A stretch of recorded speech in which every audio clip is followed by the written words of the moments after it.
বিকেলবেলা বন্ধুদের সাথে কথা বলতে বলতে রাস্তা দিয়ে হেঁটে যাচ্ছি। হাসি মজা করতে করতে যাচ্ছি, হঠাৎ কোথা থেকে একটা মেয়ে আসলো। মেয়েটা পিচ্চি, হয়তো ক্লাস 5 বা 6 পড়ে। আমাদের সামনে এসে আমাকে বলতে লাগলো, এই যে ভাইয়া, আমার একটা উপকার করবেন। বলো পিচ্চি আপি। আমি মোটেও পিচ্ছি না, আমি ক্লাস 6 পড়ি। ও সরি, পিচ্চি বলো। আমি আমার বিড়ালটা হারিয়ে ফেলেছি, একটু খুঁজে দেবেন? কি? ভাইয়া প্লিজ, আমি আমার টমকে খুব ভালোবাসি। টমকে? টম হলো আমার বিড়ালের নাম, গাধা একটা। লে হালুয়া, আমি কেমনে জানবো তোমার টমটমের কথা? দেখুন ভাইয়া, আমার টমকে টম টম বলবেন না। আচ্ছা তুমি কি পাগল? আপনাকে আমি। এই বলে আমার হাতে কামড় দিয়ে দৌড়ে চলে গেল। এসব আমার বন্ধুরা দেখে হাসতে লাগলো।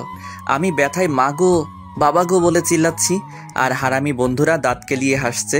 তখন জিহাদ বলল, দোস্ত কামড়টা কেমন লাগলো?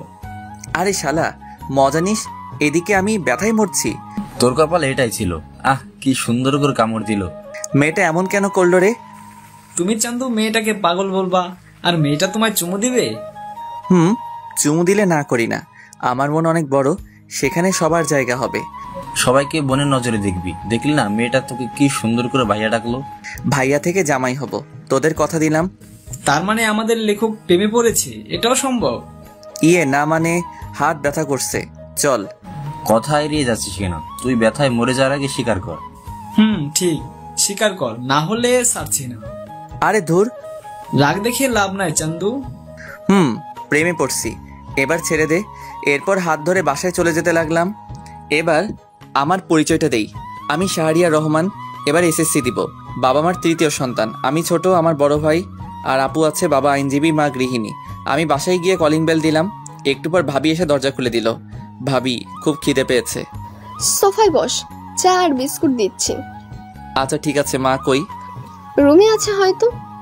এরপর ভাবি চলে গেল, আমি সোফায় বসে ফোন টিপছি। একটু পর ভাবি চা বিস্কুট নিয়ে আসলো, আমি চা খাচ্ছি আর ভাবির সাথে গল্প করছি। তখন ভাবি বলল, শাহরিয়ার আমাকে নিয়ে আমাদের বাসায় যাবে? কেন ভাইয়া? তোমার ভাই তো ভাই, আর তার কোনো সময় নেই, তাই বললো তোমাকে নিয়ে যেতে। ও আচ্ছা, কবে যাবে? কালকে যাব। আচ্ছা তাহলে আমি কালকে স্কুল শেষে নিয়ে যাব। আচ্ছা এখন গিয়ে পড়তে বসো কেমন? এরপর আমি আরো কিছুক্ষণ গল্প করে রুমে গিয়ে পড়তে বসলাম। কিন্তু আমার একটা অভ্যাস, পড়তে বসলে ফোন টিপি, তাই দুইটাই করতে লাগলাম। একটু পর আপু আসলো। আপু এসে ঝাড়ি দিয়ে বলল, কিরে পড়তে বসে ফোন টিপিস কেন? আমার মনে রং লাগছে এই জন্য।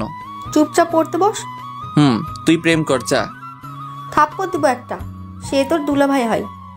হইছে, যা তো, বিরক্ত করিস না। এরপর চলে গেল। আমিও মোটামুটি কালকের পড়া শেষ করে রাতের খাবার খেতে গেলাম। খাবার খেয়ে রুমে এসে ফোনটা চার্জে দিয়ে শুয়ে পড়লাম। আর তখনই মনে হলো রাস্তায় দেখা সেই পিচ্চি মেয়েটার কথা। আমি মেয়েটার কথা ভাবছি আর একা একা হাসছি। সত্যি মেয়েটা অনেক সুন্দর। এই পিচ্চি মেয়েটা যদি আমার বউ হতো কত ভালো হতো। আচ্ছা, তার নামটা জানা হলো না, কি করা যায়? কালকে কি মেয়েটা সেখানে আসবে? আর আসবে কেন? মেয়েটা তো পিচ্চি। উফ, যদি দেখা হতো মন ভরে দেখতাম। এসব ভাবতে ভাবতে কখন যে ঘুমিয়ে পড়লাম মনে নেই। সকালবেলা ঘুম ভাঙলো বাবার নীতি কথা শুনে। প্রতিদিন আমার ঘুম ভাঙে নীতি কথা শুনে। শালা এমন বাবা থাকলে জীবনটা শেষ। সকাল সকাল কি সুন্দর একটা স্বপ্ন দেখছিলাম, সব শেষ করে বাবা আবার বলতে লাগলো, ভালো ছাত্র কখনো 9টায় ঘুম থেকে উঠে? আব্বা চুপ করো তো। তোর ক্লাসমেটটা সারাদিন পড়াশোনা করে আর তুই বনজামি করিস। উফ কি জ্বালা, চুপ করো তো। স্কুলে কি আমি যাব? হ্যাঁ তুমি যাও, ভালো হবে। চুপ, ওঠ। বাবার ঝাড়ি খেয়ে ফ্রেশ হতে চলে গেলাম। ফ্রেশ হয়ে স্কুলের জন্য রেডি হয়ে নিলাম। তারপর গেলাম খাবার খাওয়ার জন্য। খাবার খেয়ে মার কাছ থেকে টাকা নিয়ে সাইকেল চালিয়ে স্কুলে চলে আসলাম। স্কুলে এসে সাইকেল রেখে ক্লাসে গেলাম। ক্লাসে গিয়ে দেখি জিহাদ মেয়েদের সাথে কথা বলছে। আমাকে দেখে আমার কাছে আসলো আর বলল, দোস্ত আমাকে ওরা একা পেয়ে চর দিছে। কি বলিস, তাই নাকি? রে। ওকে দাঁড়া দেখছি। এরপর আমি ব্যাগ রেখে তাদের কাছে গেলাম। আমি গিয়ে বললাম, কি হলো, জিহাদকে মারছো কেন? তাহলে আমাদের সাথে ফাজলামো করে কেন? কি করছে? আমাদের ব্যাগ দিয়ে বেঞ্চ পরিষ্কার করছে। তাই নাকি? এটা তো একটা ভালো কাজ। এই বলে আমিও তাদের ব্যাগ নিয়ে আমার জায়গা মুছে ব্যাগটা আবার তাদের কাছে ফিরিয়ে দিলাম। তারপর জিহাদকে বললাম, ব্যাগ যদি বাঁচাতে চাস তাহলে ব্যাগ নিয়ে ক্লাস থেকে চলে আয়। আমি হাসতে হাসতে চলে আসলাম বাহিরে, আর তখন দেখি শান্ত আসছে। শান্ত আমাদের দেখে বলল, কিরে কি হয়েছে? আমি সবটা বললাম। সব শুনে শান্ত হাসতে লাগলো, আর জিহাদ বলল, দোস্ত আজকে কাজটা ঠিক হয়েছে। চল ক্লাসে যাই, সময় হয়ে গেছে। চল। এরপর আমরা ক্লাসে চলে আসলাম। ক্লাসে এসে ক্লাস করতে লাগলাম। সবগুলো ক্লাস করে বের হলাম। বের হয়ে তিনজন রাস্তার এক পাশ দিয়ে সাইকেল চালিয়ে যাচ্ছি। হঠাৎ দেখতে পেলাম কালকের মেয়েটিকে। মেয়েটি হেঁটে হেঁটে বাসার দিকে যাচ্ছে হয়তো। আমি মেয়েটির কাছে গিয়ে সাইকেল ব্রেক করলাম, আর মেয়েটি বলল, আপনি কালকের ভাইয়াটা না? কোথায় যাচ্ছ? বাসার দিকে যাচ্ছি, দেখতে পাচ্ছেন না? না, আমি তো কানা। এটাই ঠিক, আপনি কানা। চলো তোমাকে এগিয়ে দেই। না লাগবে না, আপনি যান। আরে চলো তো। মেয়েটিকে এক প্রকার জোর করে সাইকেলে তুললাম। তারপর মেয়েটির সাথে কথা বলতে বলতে সাইকেল চালাতে লাগলাম। আচ্ছা, তোমাকে তো এই এলাকায় আগে দেখিনি। আমার বাবা এই জায়গায় বদলি হয়েছে তাই। ও, তোমার নাম কি? আমার নাম নুসরাত জাহান ঐশী। আপনার? মাশাআল্লাহ, খুব সুন্দর নাম, শাহরিয়া রহমান। আমাকে এখানে নামিয়ে দেন। আমি ঐশীকে নামিয়ে দিলাম আর বললাম, কালকে একই জায়গায় অপেক্ষায় থাকবো, আর বিকালে বের হব। আচ্ছা ঠিক আছে, আমি ছাদে আসবো। আল্লাহ হাফেজ। আল্লাহ হাফেজ। এরপর বিদায় দিয়ে মেয়েটা চলে গেল। আমি ঐশীর যাওয়ার দিকে চেয়ে আছি। হঠাৎ আমাকে শান্ত ধাক্কা দিয়ে বলল, এই যে লেখক চলে গেছে, এবার বাসার দিকে যাওয়া যাক। চলো। এরপর আমি বাসার দিকে যেতে লাগলাম, আর যেতে যেতে জিহাদ বলল, এত তাড়াতাড়ি সবকিছু কেমনে সম্ভব? আর এসব বাদ দে। কেন বাদ দিবে কেন? তুই প্রেম করবি, আমরা কি করবো? তোরা বসে বসে দেখবি। আগে আমাদের সেটিংটা করিয়ে দে, না হলে তোর প্রেমে ভেজাল লাগামু। দিবনি। জিহাদ, তোর জন্য ক্লাসের ওই বজ্জাত মেয়ে লাবিবা ঠিক আছে? ঠিক আছে। ওর সাথে রিলেশন করলে দিনে কয়টা যে চর খামু হিসাব নাই। এটাই আমি চাচ্ছি। এসব কথা বলতে বলতে বাসায় চলে আসলাম। বাসায় এসে ফ্রেশ হয়ে নিলাম। ফ্রেশ হয়ে খাবার খেয়ে রেডি হলাম। ভাবিকে তার বাবার বাসায় দিয়ে আসার জন্য আমি রেডি হয়ে রুম থেকে বের হলাম। ও মা, সোফায় তাকিয়ে দেখি ভাবি ব্যাগ নিয়ে বসে আছে। আমি অবাক হলাম, কারণ ভাবির রেডি হওয়া এত তাড়াতাড়ি কেমনে? হয়তো বাবার বাসা অনেকদিন পর যাবে, তাই হয়তো। এসব ভেবে ভাবির কাছে গেলাম। ভাবির কাছে যেতেই আমার হাতে বাইকের চাবি দিয়ে বলল, বাইক বের করো। তারপর মাকে বললাম, টাকা দাও। টাকা লাগবে না, তোর বাবার কাছে দিয়েছি। আরে আমাকে দাও। দরকার নাই। লে বাবা, বেড়াতে যাচ্ছি টাকা ছাড়া। তোর বাবার কাছে দিয়েছি। আরে শাড়িয়ার চলো তো। কিন্তু কথাটা শেষ করতে পারলাম না। ভাবি টেনে বাহিরে নিয়ে আসলো। আমি এরপর বাইক বের করলাম। তারপর ভাবির সামনে গেলাম। ভাবি উঠে বসলো, আর উঠে আমার কাঁধে হাত রাখলো। আমি ভাবিকে নিজের বোনের মতো মনে করি। তারপর বাইক চালাতে লাগলাম। উদ্দেশ্য ভাবির বাসা। বাইক চালাচ্ছি, হঠাৎ করে বাইকের তেল শেষ হয়ে গেল। তারপর আর কি, বাইক কিছু দূর হাঁটিয়ে তেল ভরলাম, তবে টাকা ভাবি দিয়েছে। তারপর আবার চলতে শুরু করলাম। ভাবির বাসায় যেতে প্রায় বিকাল হয়ে গেল। তারপর গিয়ে আন্টি আঙ্কেলকে সালাম দিয়ে ভিতরে গেলাম। ভাবির একটা ছোট ভাই আছে আমার বয়সী, তার নাম আবির। গিয়ে দেখি শুয়ে শুয়ে ও ফোন টিপছে। আমাকে দেখেই বলল, কিরে কি খবর? আলহামদুলিল্লাহ ভালো, তোর? চলছে কোনো মতে। তা প্রেম কয়টা করিস? বেশি না, মাত্র 3টা। তুই আর ভালো হবি না? একটা মেয়ে যদি 4-5টা রিলেশন করতে পারে, আমি কেন পারবো না বল? কথায় যুক্তি আছে। এভাবে আবিরের সাথে আড্ডা দিতে লাগলাম। আড্ডা দিতে দিতে হঠাৎ মনে হলো আমার পিচ্চিটার কথা। আজকে বিকালে যাওয়ার কথা ছিল, কিন্তু দূর, মনে ছিল না। কি যে করি। আর আজকে বাসায় না গেলে কালকে স্কুল মিস হবে। স্কুল মিস হলে তো পিচ্চিটাকে দেখতে পারবো না। তাই আমি ভাবির কাছে চলে আসলাম, আর এসে ভাবিকে বললাম, ভাবি আমি চলে যাচ্ছি। আজকে যেতে হবে না, আজকে থাকবে, প্রায় সন্ধ্যা হয়ে এলো। আরে কালকে স্কুল আছে, আর না গেলে স্যার বকা দিবে। যেদিন স্কুল পলাশ তখন? মানে তবুও যেতে হবে। এরপর ভাবিকে বুঝিয়ে আন্টি আঙ্কেল থেকে বিদায় নিয়ে চলে আসলাম। একা একা বাইক চালাচ্ছি আর হেডফোন দিয়ে গান শুনছি। বাসায় আসতে আসতে প্রায় রাত 7টা বেজে গেল। আমি বাইক রেখে কলিং বেল দিলাম, আর একটু পর মা এসে দরজা খুলে দিল, আর আমাকে দেখে অবাক হয়ে বলল, কিরে চলে আসলি কেন? কালকে স্কুল আছে। বাহ, বেশ পরিবর্তন হয়েছিস। পরিবর্তন কি আর এমনি হয়েছি মা? বিড়বিড় করে কি বলছিস? কই কিছু না, আমি রুমে যাচ্ছি, চা দিয়ে যেও। এই বলে রুমে চলে আসলাম। রুমে এসে ফ্রেশ হয়ে পড়তে বসলাম। একটু পর মা চা নিয়ে আসলো, আর আমি বললাম, আচ্ছা মা, আপু কি সারাদিন কথা বলে দুলাভাইয়ের সাথে? কি করবে এছাড়া? ওর এই সময়ে জামাইটাও বিদেশে, তাই কথা বলে। জামাই বিদেশে বলে সারাদিন কথা বলতে হয়। ও তুই বুঝবি না, পড়তে বস। এই বলে মা চলে গেল। ও আপনাদের বলা হয় নাই, আপুর বিয়ে হয়েছে 1 বছর, আর আপুর বিয়ের 6 মাস পর দুলাভাই বিদেশে চলে যায়, আর আপু এখন প্রেগনেন্ট, তাই এরকমটা বললাম। আমি চা খাচ্ছি আর ফোন টিপছি। পড়তে বসলে ফোন টিপতে ইচ্ছে করে, তবুও কিছুক্ষণ পরে রাতের খাবারকে শুয়ে পড়লাম। শুয়ে শুয়ে কিছুক্ষণ ফোন টিপে চার্জে দিয়ে ঘুমিয়ে পড়লাম। সকালে প্রতিদিনের মতো বাবার নীতিকথা শুনে ঘুম ভাঙলো। তারপর উঠে ফ্রেশ হয়ে নিলাম। ফ্রেশ হয়ে রেডি হয়ে খাবার খেতে গেলাম। খাবার খেয়ে বাইকটা বের করলাম, কারণ আজকে বাইক দিয়ে যাব, যেহেতু বাইকের চাবি আমার কাছে। আমি জিহাদকে কল দিয়ে বললাম মোড়ে দাঁড়াতে শান্তকে নিয়ে। এরপর আমি মোড়ে আসলাম। মোড়ে এসে তাদের সাথে নিয়ে স্কুলে চলে আসলাম। স্কুলে এসে যথাক্রমে ক্লাস করতে লাগলাম। ক্লাস শেষ করে বের হলাম, আর আমি বললাম দোস্ত তোরা হেঁটে আয়, আমি তোর ভাবিকে বাসায় দিয়ে আসি। আচ্ছা, কিন্তু জিহাদ কই? আমি দূরে তাকিয়ে দেখি একটা মেয়ের সাথে কথা বলছে। আমি ডাক দিলাম। আমি ডাক দিতেই হেসে দিল।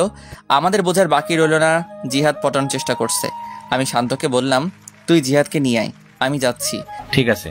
এরপর আমি বিদায় দিয়ে চলে আসলাম ঐশীর স্কুলের সামনে। এসে দেখি ঐশী স্কুলের সামনের দোকান থেকে ফুচকা খাচ্ছে। আমি দূর থেকে ফুচকা খাওয়া দেখছি আর একা একা হাসছি। হঠাৎ 2টা ছেলে এসে প্লেট নিল আর ঐশীর হাত ধরতে লাগলো।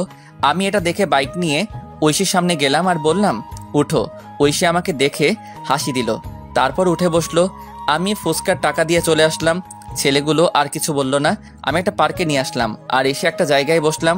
আর তখন ঐশী বলল কালকে বিকেলে আসেননি কেন? আসলে ভাবিকে নিয়ে তার বাবার বাসায় গিয়েছিলাম।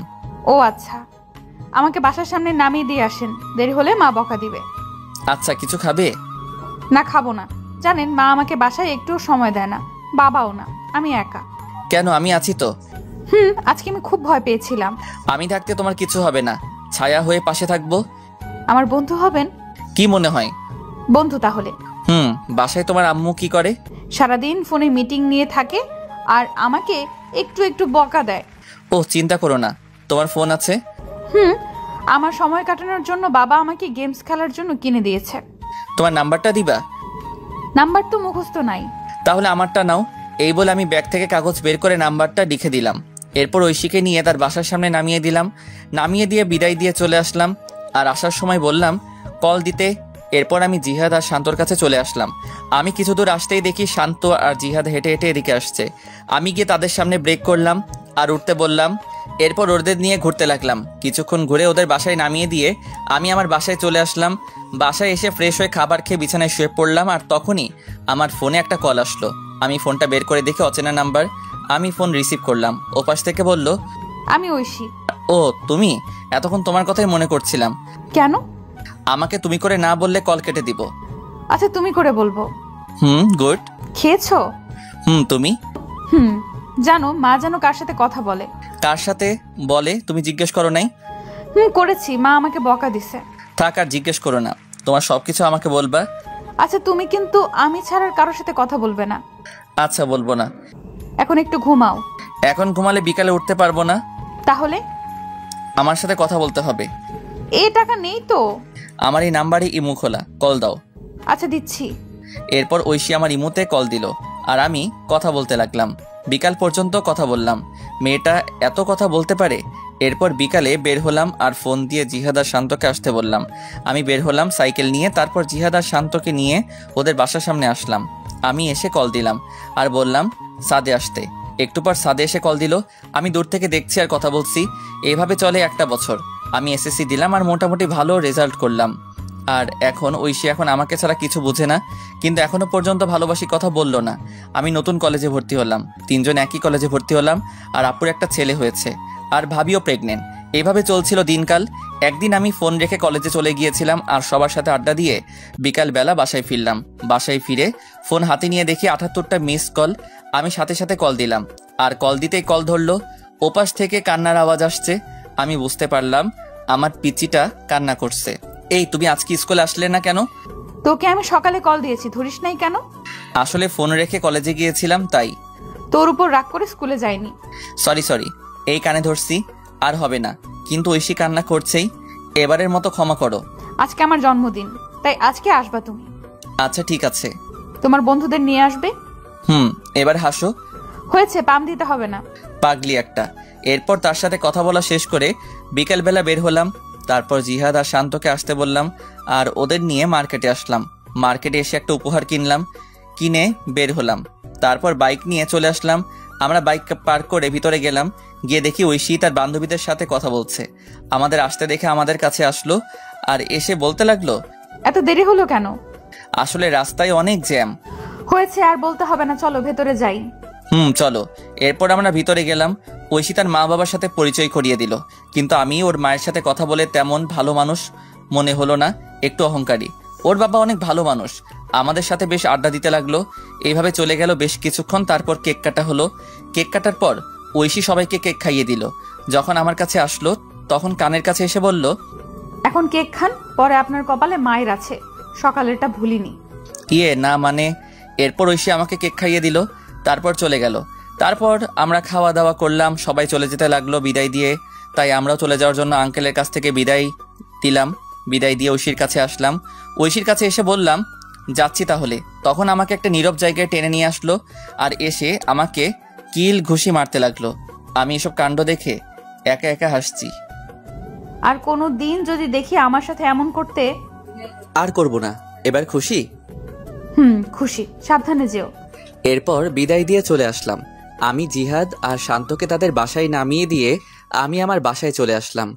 বাসায় এসে ফ্রেশ হয়ে পড়তে বসলাম। পড়ছি তখনই ঐশী কল দিল। আমি ফোনটা রিসিভ করলাম। আসসালামু আলাইকুম। ওয়ালাইকুম আসসালাম। কি করো? এই তো পড়ছি, তুমি? আমিও পড়তে বসলাম। শোনো না। বলো। আমি না একজনকে ভালোবাসি। সাথে সাথে মনটা খারাপ হয়ে গেল, হাসি মুখটা মলিন হয়ে গেল। তখন আমি বললাম, ও ভালো তো। তুমি কালকে ওই জায়গায় আসবে? কলেজ শেষ করে সময় পেলে আসবো। আসতে হবে। আর শাড়িটা কিন্তু খুব সুন্দর হয়েছে। ধন্যবাদ। কালকে স্কুলে যাব না, বুঝলে? আচ্ছা ঠিক আছে। এরপর আরো কিছু কথা বলে ফোনটা রেখে দিলাম আর বলতে লাগলাম, আমি যে তোমায় বড্ড বেশি ভালোবাসি। কেন বুঝতে পারো না? আমার চোখের সামনে অন্য কারো হাত ধরে বলবে এটা আমার ভালোবাসার মানুষ। কালকে এই দৃশ্য আমার জন্য অপেক্ষা করছে। না, আমি পারবো না তোমায় ছাড়া থাকতে। এই বলে নিজের হাত কেটে ফেললাম। নিজের হাত থেকে যতটা না ব্যথা অনুভব হচ্ছে তার চেয়ে বেশি কষ্ট হয়েছিল। মনে হচ্ছিল এখনই যদি মারা যেতাম হয়তো সবকিছু ঠিক হতো, এটাই ভালো হতো। হঠাৎ মনে হলো কেউ আসছে আমার রুমে। আমি তাড়াতাড়ি করে রুম থেকে ব্যান্ডেজ নিয়ে ওয়াশরুমে চলে গেলাম। ওয়াশরুমে গিয়ে ব্যান্ডেজ করে বের হলাম। বের হতেই আমাকে মা বলতে লাগলো, কি রে, তোর হাতে কি হয়েছে? আসলে পড়ে গেছিলাম তো তাই। দেখে চলবি না, কি যে করিস। মা কিছু হবে না, তুমি যাও, আর আমি খেয়ে আসছি। খাবো না? আচ্ছা। এরপর মা চলে গেল। আমি বিছানায় শুয়ে পড়লাম। শুয়ে শুয়ে ঐশীর কথা ভাবছি। মেয়েটা কি সত্যি আমাকে ছেড়ে চলে যাবে? তাকে ছাড়া কি করে থাকবো? এসব ভাবতে ভাবতে কখন যে ঘুমিয়ে পড়লাম মনে নেই। সকালবেলা ঘুম থেকে উঠে ফ্রেশ হয়ে রেডি হয়ে নিলাম। তারপর অল্প খাবার খেয়ে কলেজে চলে আসলাম। আসলে সবকিছু করছি আগের মতো, কিন্তু ওই যে মন ভালো না থাকলে কিছু ভালো লাগে না। কলেজে গিয়ে চুপচাপ বসে আছি আর সবার সাথে হাসি মুখে কথা বলছি। এভাবে কলেজের ক্লাস শেষ করে বন্ধুদের সাথে করে নিয়ে সেই জায়গায় চলে আসলাম। আসতে অনেকটা দেরি হয়েছে। আমি এসে দেখি একটা পিচ্চি মেয়ে শাড়ি পরে বসে আছে। আমি ভালো করে দেখলাম এটা আমারই পিচ্চি। পাগলিটাকে আজ খুব সুন্দর লাগছে। কাজল কালো দুটি চোখ, পাতলা দুটি ঠোঁটে হালকা লিপস্টিক আর হাতে কাচের চুড়ি, দেখতে বউ বউ লাগছে। আমি কাছে গেলাম। আমি যেতেই আমার থেকে মুখ ঘুরিয়ে বসে পড়ল। এসব আমার বন্ধুরা দেখে হাসতে হাসতে অন্য পাশে চলে গেল। আমি ঐশীর সামনে গিয়ে বললাম, এই কলেজে ক্লাস ছিল। তোর হাতে কি হয়েছে? হাতে ব্যান্ডেজ কেন? মানে কেটে গেছে। আমার তো কাটা মনে হচ্ছে না, অন্য কিছু মনে হচ্ছে। আরে বাদ দাও, তোমার ভালোবাসার মানুষটা কই?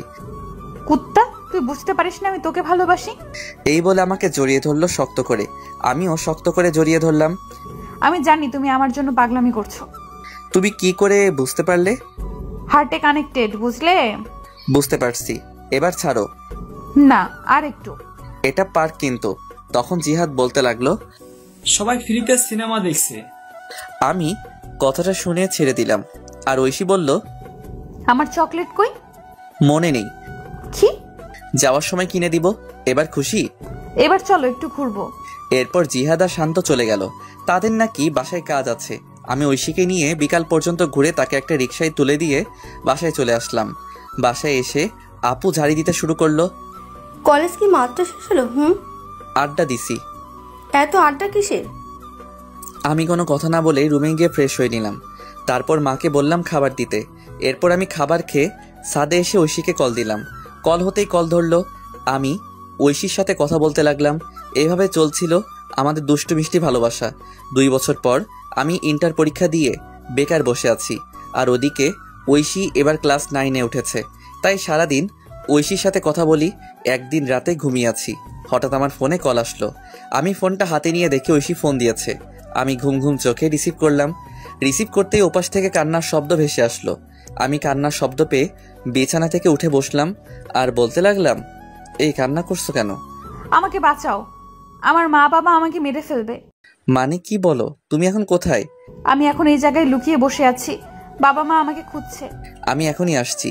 এই বলে আমি ফোন কেটে দিয়ে রেডি হয়ে সাইকেল নিয়ে চলে আসলাম। এসে সেই জায়গায় আসলাম, আর আমাকে দেখে ঐশী আমার সাইকেলে উঠে বসলো আর বলতে লাগলো, তাড়াতাড়ি চলো।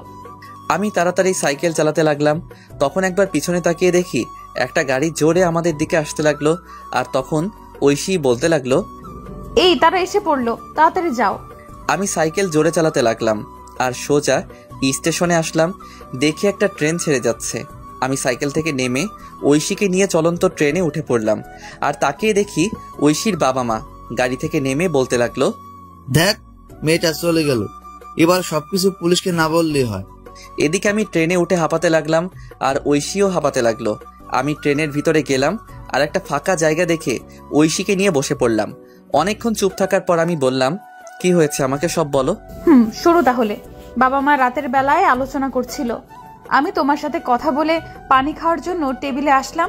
তারপর পানি খেয়ে যখন বাবা মায়ের রুমের সামনে দিয়ে যাচ্ছিলাম, তখন কিছু কথা কানে আসে।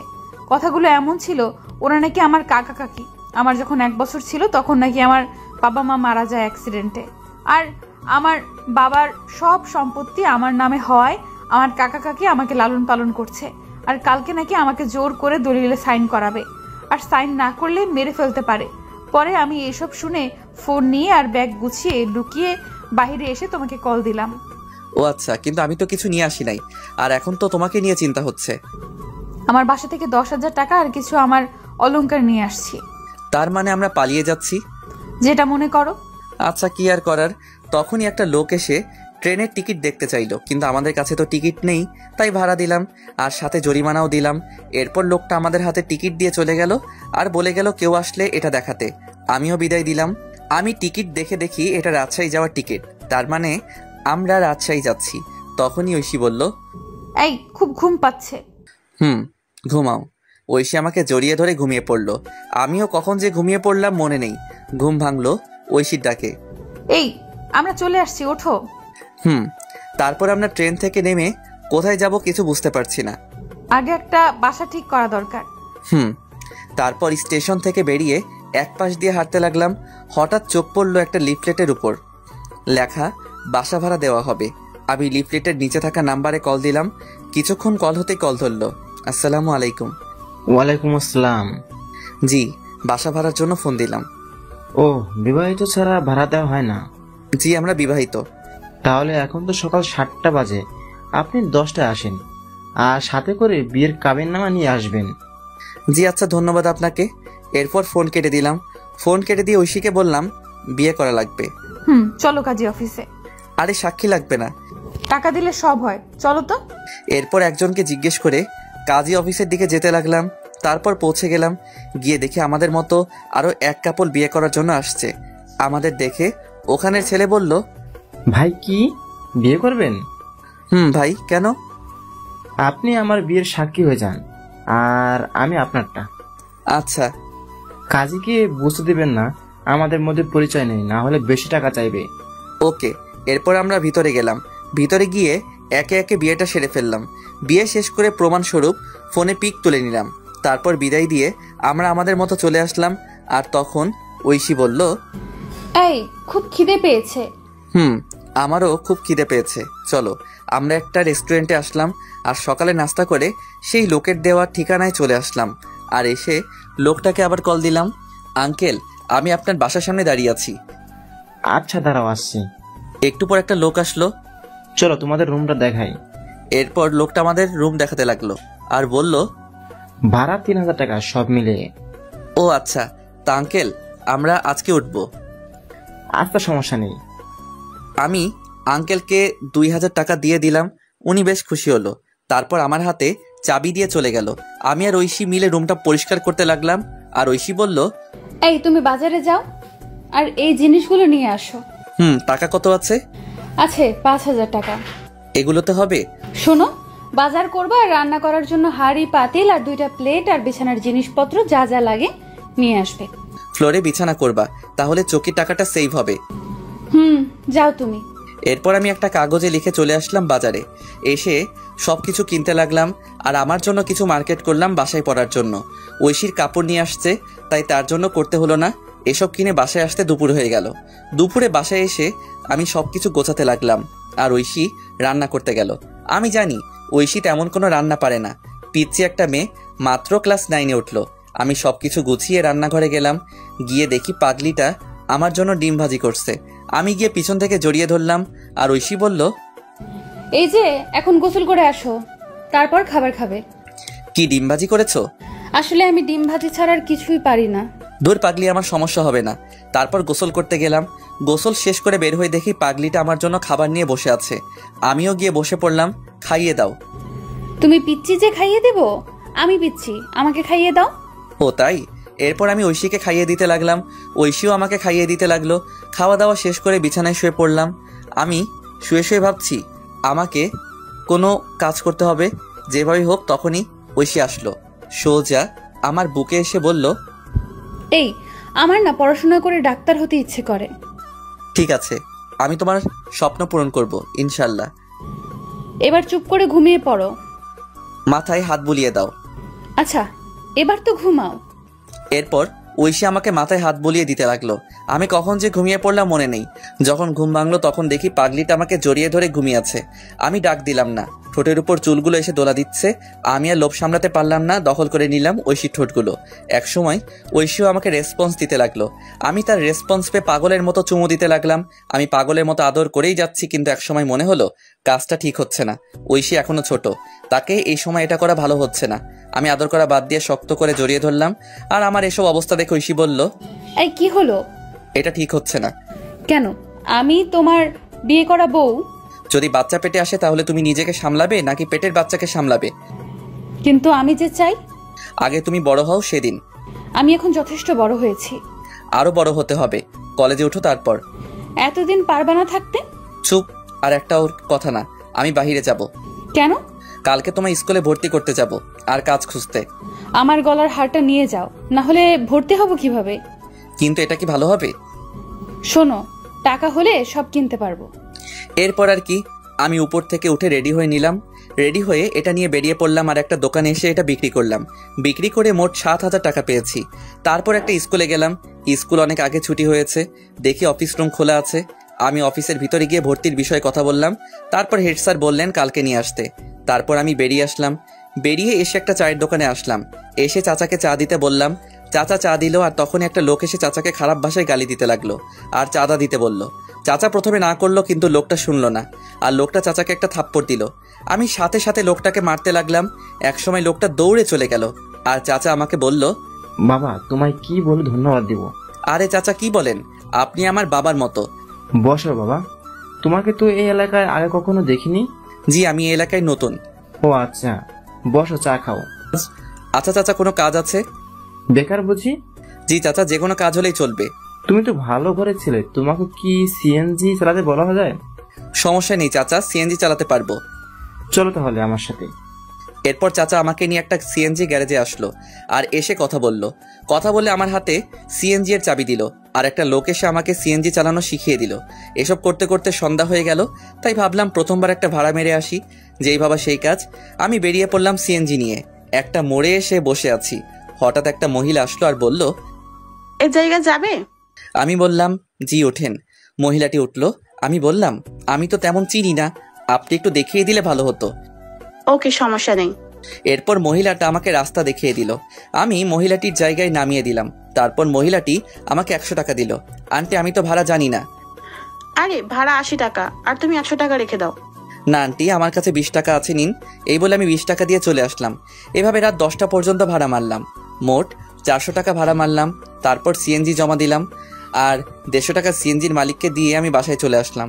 বাসায় আসার আগে কিছু চকলেট নিলাম। বাসায় এসে দেখি পাগলিটা খাবার নিয়ে বসে আছে। আমাকে দেখে বলল, এতক্ষণ কই ছিলা? কাজে। যাও ফ্রেশ হয়ে আসো। আর তোমার শরীরের এই অবস্থা কেন? আরে কিছু না। বলো বলছি। আমি সিএনজি চালাই। এই কথা শুনে ঐশী কান্না করতে লাগলো। আমি বললাম, এই পাগলি কান্না করো কেন? তুমি আমার জন্য এত কষ্ট করছো? খুব ভালোবাসি যে। আমিও খুব ভালোবাসি পাগল। আমি ফ্রেশ হয়ে আসি পাগলি, এত কান্না করে না। যাও। এরপর আমি ফ্রেশ হতে গেলাম। তারপর ফ্রেশ হয়ে এসে বসলাম খাবার খাওয়ার জন্য। বাহ, আজ দেখি ডাল রান্না করলা। ইউটিউব দেখে সব শিখবো আর রান্না করব। তাই নাকি? হা করো। এরপর ঐশী আমাকে খাইয়ে দিতে লাগলো। আমিও খাইয়ে দিলাম। তারপর খাবার খেয়ে শুয়ে শুয়ে ফোন টিপছে। আর একটু পর ঐশী আমার বুকে আসলো আর বলল, এই যে আজকে কিন্তু বাসর রাত। জি ম্যাডাম। আদর দাও। না, আগে তোমার বয়স 18 হোক। উফ, যাও, লাগবে না। এই বলে বুক থেকে নেমে ওদিকে ফিরে শুয়ে পড়লো। আমি ফোনটা রেখে পিছন থেকে জড়িয়ে ধরলাম আর জড়িয়ে ধরতেই কেঁপে উঠলো। আমি তাকে আমার দিকে ফিরিয়ে ঠোঁটে আলতো করে চুমু দিলাম। আমার না অন্য কিছু চাই। ঘুমাও, তোমার শরীরের ক্ষতি হবে। ও মা, তাই? এই বলে আমার কপালে চুমু দিয়ে আমাকে জড়িয়ে ধরে ঘুমিয়ে পড়লো। আমিও পাগলিটাকে জড়িয়ে ধরে ঘুমিয়ে পড়লাম। সকালবেলা ঘুম ভাঙলো। পাগলিটা ডাক শুনে আমি উঠে ফ্রেশ হয়ে রেডি হয়ে নিলাম। তারপর রেডি হয়ে নিলাম, ঐশীও রেডি হয়ে নিল। তারপর দুজনে খাবার খেয়ে বের হলাম। বের হয়ে একটা রিক্সা নিয়ে স্কুলের উদ্দেশ্যে রওনা দিলাম। কিছুক্ষণ পর স্কুলে পৌঁছে গেলাম। তারপর স্কুলে ঐশীকে ভর্তি করে দিলাম। ঐশীকে স্কুলে ভর্তি করে বিদায় দিয়ে চলে আসলাম। আর আসার সময় বলে আসলাম আমি নিতে আসবো। তারপর আমি এসে সিএনজি নিয়ে বের হলাম। একটা কলেজের সামনে আসলাম। আমি সিএনজি রেখে ভিতরে গেলাম। ভিতরে গিয়ে সোজা অফিসে চলে আসলাম। এসে বললাম, স্যার আসতে পারি? আসো। আমি ভিতরে গেলাম আর বললাম, স্যার কলেজে ভর্তি হতে আসছি। কাগজপত্র নিয়ে আসতো? জি স্যার, এই নিন। স্যার কাগজপত্র দেখতে লাগলো আর আমি আসার সময় কাগজপত্র নিয়ে আসছিলাম। তারপর সব কাজ শেষ করলাম। স্যার বললেন কাল থেকে কলেজে আসতে। আমি বাহিরে এসে কিছুক্ষণ সিএনজি চালিয়ে সিএনজিটা রেখে রিক্সা করে ঐশীকে আনতে গেলাম। ঐশীকে বাসায় রেখে আমি আবার সিএনজি চালাতে লাগলাম। সন্ধ্যা পর্যন্ত সিএনজি চালিয়ে বাসায় চলে আসলাম। বাসায় এসে ফ্রেশ হয়ে ঐশীকে বললাম কফি দিতে। আমি বিছানায় বসে পড়তে লাগলাম। ঐশী একটু পর কফি নিয়ে আসলো। আমি বললাম, নতুন স্কুল কেমন লাগলো? অনেক ভালো লাগছে, 2টা বান্ধবী পেয়েছি। ও আচ্ছা, এখন পড়তে বসো। তুমি কলেজে ভর্তি হয়েছো? কালকে থেকে কলেজে যাব। আচ্ছা। এরপর আমি পড়তে লাগলাম আর ঐশীও পড়তে লাগলো। পড়াশোনা শেষ করে খাবার খেয়ে ঘুমিয়ে পড়লাম। সকালে উঠে আমি ঐশীকে স্কুলে দিয়ে আমি কলেজে চলে আসলাম। কলেজে এসে একজনকে জিজ্ঞেস করে ক্লাসে গেলাম। ক্লাসে পিছনের বেঞ্চে বসে আছি। হঠাৎ একটা ছেলে আসলো আর আমার সাথে বসে পড়লো আর আমাকে বলল, হাই, আমি সাকিব, আমরা কি বন্ধু হতে পারি? হাই, আমি শাহরিয়া রহমান। কিন্তু তোমার সাথে আমার কি মিলে? আরে বন্ধু কি পোশাক দেখে হয়? তবু আজকের যে সমাজ। আরে বাদ দাও, আজ থেকে আমরা তুমি করে বলবো। আচ্ছা। এরপর সাকিবের সাথে আড্ডা দিতে লাগলাম। একটু পর স্যার আসলেন। আমরা ক্লাস করতে লাগলাম। ক্লাস শেষ করে সাকিবকে নিয়ে বাহিরে আসলাম। আড্ডা দেই চলো। না রে, বাসায় কাজ আছে। আচ্ছা যা তাহলে। ওকে। তারপর আমি চলে আসলাম। ঐশীর স্কুলে এসে দেখি আমার জন্য বসে আছে। আমি যেতেই মুখ ঘুরিয়ে বসলো আর আমি গিয়ে পাশে বসলাম। এই যে সরি, ক্লাসে ছিলাম। তাই বলে এত দেরি? আচ্ছা, আর হবে না, এবার চলো। ফুচকা খাবো। আচ্ছা চলো। এরপর ঐশীকে নিয়ে একটা ফুচকার দোকানে আসলাম। এসে দুজন মিলে ফুচকা খেলাম। তারপর রিক্সা নিয়ে বাসায় চলে আসলাম। বাসায় এসে ফ্রেশ হয়ে খাওয়া দাওয়া করে বের হয়ে পড়লাম। আমি এসে সিএনজি চালাতে লাগলাম। রাত 10টা পর্যন্ত সিএনজি চালিয়ে বাসায় চলে আসলাম। এইভাবে দিনগুলো বেশ ভালো কাটছিল। অনেক দিন পর একদিন আমি সন্ধ্যায় সিএনজি চালাচ্ছি। হঠাৎ দেখি সাকিব রাস্তায় সিএনজি দেখে দাঁড়াতে বলল। আমি মুখটা ঢাকলাম। তারপর আমি দাঁড়ালাম আর সাকিব উঠে পড়ল। ওই জায়গায় যাও। আমি গাড়ি চালাতে লাগলাম। একসময় মুখ থেকে কাপড়টা সরে যায় আর সাকিব দেখে ফেলে আর বলে গাড়ি থামাতে। আমি গাড়ি দাঁড় করালাম। তুই সিএনজি চালাস, আমাকে বলিস নাই? কি করব, কোনো চাকরি নেই। ধর বেটা, একবার আমাকে বলতি তুই। চুপ করে আছি। তুই কালকে এই জায়গায় যাবি, চাকরি হয়ে যাবে। কিন্তু কলেজ? কলেজের সব নোট আমি দিব, চিন্তা করিস না। আর তোর নাম্বার দে। আচ্ছা। এরপর আমি আমার নাম্বারটা দিলাম আর বিদায় দিয়ে চলে আসলাম। আমি তবুও রাত 10টা পর্যন্ত সিএনজি চালিয়ে বাসায় চলে আসলাম। বাসায় এসে ফ্রেশ হয়ে ঐশীর কাছে গেলাম। দেখি রান্নাঘরে কাজ করছে। আমি ঐশীকে পিছন থেকে জড়িয়ে ধরে বললাম, এই কি করো? এই তো কাজ করি। খিদে পেয়েছে? যাও বসো, আমি আসছি। আচ্ছা। আমি বসে আছি, একটু পর ঐশী খাবার নিয়ে আসলো। আমি ঐশীকে খাইয়ে দিলাম আর সেও আমাকে খাবার খাইয়ে দিল। তারপর খাবার খেয়ে বিছানায় শুয়ে পড়লাম। শুয়ে শুয়ে ভাবছি চাকরিটা যদি হয় তাহলে একটু ভালো করে চলতে পারবো। প্রতিদিন এত কষ্ট আর ভালো লাগে না। তখনই ঐশী আমার কাছে আসলো। এই আমি কিন্তু এখন টেনে পড়ি, অনেক বড় হয়েছি। বুঝতে পারছি। বিয়ের তো প্রায় 1 বছর হলো, এখনো কাছে পেলাম না। তোমার স্বপ্ন পূরণ করতে হলে যে একটু কষ্ট করতে হবে। লাগবে না, আমার স্বপ্ন না, তুমি ডাক্তার হবা, এটাই শেষ। আচ্ছা, আমার খুব ঘুম পেয়েছে। আমি ঐশীকে জড়িয়ে ধরে ঘুমিয়ে পড়লাম। ঐশীও ঘুমিয়ে পড়লো। সকালবেলা উঠে ফ্রেশ হয়ে রেডি হয়ে নিলাম। তারপর কাগজপত্র নিয়ে ঐশীকে স্কুলে নামিয়ে দিয়ে আমি অফিসে চলে আসলাম। আর আসার সময় বলে আসলাম চলে যেতে। আমি সাকিবের দেওয়া সেই ঠিকানায় চলে আসলাম। এসে ভিতরে গেলাম আর পিয়নকে বললাম স্যারের সাথে দেখা করব। আপনার নাম কি? শাহরিয়া রহমান। অপেক্ষা করুন, আমি ভিতর থেকে আসছি। এরপর পিয়ন চলে গেল। একটু পর বের হয়ে আমাকে বলল ভিতরে যেতে। আমি ভিতরে গিয়ে সালাম দিলাম। উনি আমাকে বসতে বললেন। আমি বসলাম আর ফাইলটা ওনার কাছে দিলাম। উনি ফাইল নিয়ে দেখতে লাগলেন। গুড, রেজাল্ট তো ভালো। তুমি যেহেতু সাকিবের বন্ধু তাহলে সমস্যা নেই। সাকিব আমার ভাতিজা। ও আচ্ছা। চাইলে আজকে জয়েন করতে পারো। আর প্রথমে তোমার বেতন হবে 15,000 টাকা। ধন্যবাদ স্যার, আপনি খুব বড় উপকার করলেন। ধন্যবাদ দেওয়ার কিছু নেই। আমি রাফিকে সব বলে দিচ্ছি, সে তোমায় কাজ বুঝিয়ে দিবে। আচ্ছা স্যার। এরপর স্যার পিয়নকে ডাক দিয়ে বলল রাফাকে ডাক দিতে। কিছুক্ষণ পর একটা মেয়ে আসলো আর তখন স্যার বলল, এই হচ্ছে শাহরিয়ার, আজকে নতুন জয়েন করলো, তুমি তাকে কাজ বুঝিয়ে দিবে। আচ্ছা স্যার। শাহরিয়ারকে ডেস্কে নিয়ে যাও আর বুঝিয়ে দাও। এরপর ফাইল নিয়ে চলে আসলাম আর মেয়েটা আমাকে একটা ডেস্কে নিয়ে আসলো। আমি বসলাম আর মেয়েটা বলল, হাই, আমি রাফা। হ্যালো, আমি শাহরিয়ার। চলুন আপনাকে কাজ বুঝিয়ে দেই। চলুন। এরপর রাফা আমাকে কাজ বুঝিয়ে দিতে লাগলো। আমি ভালো করে বুঝতে লাগলাম। এভাবে দুপুর হয়ে গেল আর রাফা বলল তার সাথে লাঞ্চ করতে, তাই তার সাথে ক্যান্টিনে খেতে গেলাম। তারপর সেখানে সবার সাথে পরিচিত হয়ে নিলাম। সবার সাথে পরিচিত হয়ে অনেক ভালো লাগলো। তারপর আবার কাজ করতে লাগলাম। কাজ করতে করতে কখন যে অফিসের টাইম শেষ হয়ে গেল বুঝতে পারলাম না। এভাবে চলতে লাগলো আমার দিনকাল। 1.5 বছর পর সকালবেলা রেডি হচ্ছি ঐশীকে কলেজে নিয়ে যাওয়ার জন্য। ও হ্যাঁ, এখন ঐশী কলেজে পড়ে। আমি সকালবেলা রিক্সা নিয়ে কলেজের উদ্দেশ্যে রওনা দিলাম। এই মন দিয়ে ক্লাস করবা। আচ্ছা, দুপুরে কি বাসায় আসবা? না, কাজ আছে অফিসে। ও আচ্ছা, রাতে তাড়াতাড়ি বাসায় ফিরবা। কথা বলতে বলতে ঐশীর কলেজে চলে আসলাম। কলেজে এসে ঐশী নেমে পড়ল। আমি ঐশীকে বিদায় দিয়ে আমার অফিসে চলে আসলাম। অফিসে এসে কাজ করছি। এখন সবাই আমাকে অফিসে এক নামে চিনে। স্যারও খুব ভালোবাসে আর পাশাপাশি পড়াশোনাও করছি। এসব করতে করতে বাড়ির কথা প্রায় ভুলেই গিয়েছিলাম, কারণ আমি জানি আমাকে কখনো বাবা মা ক্ষমা করবে না। আমিও সিম পাল্টে ফেলেছিলাম।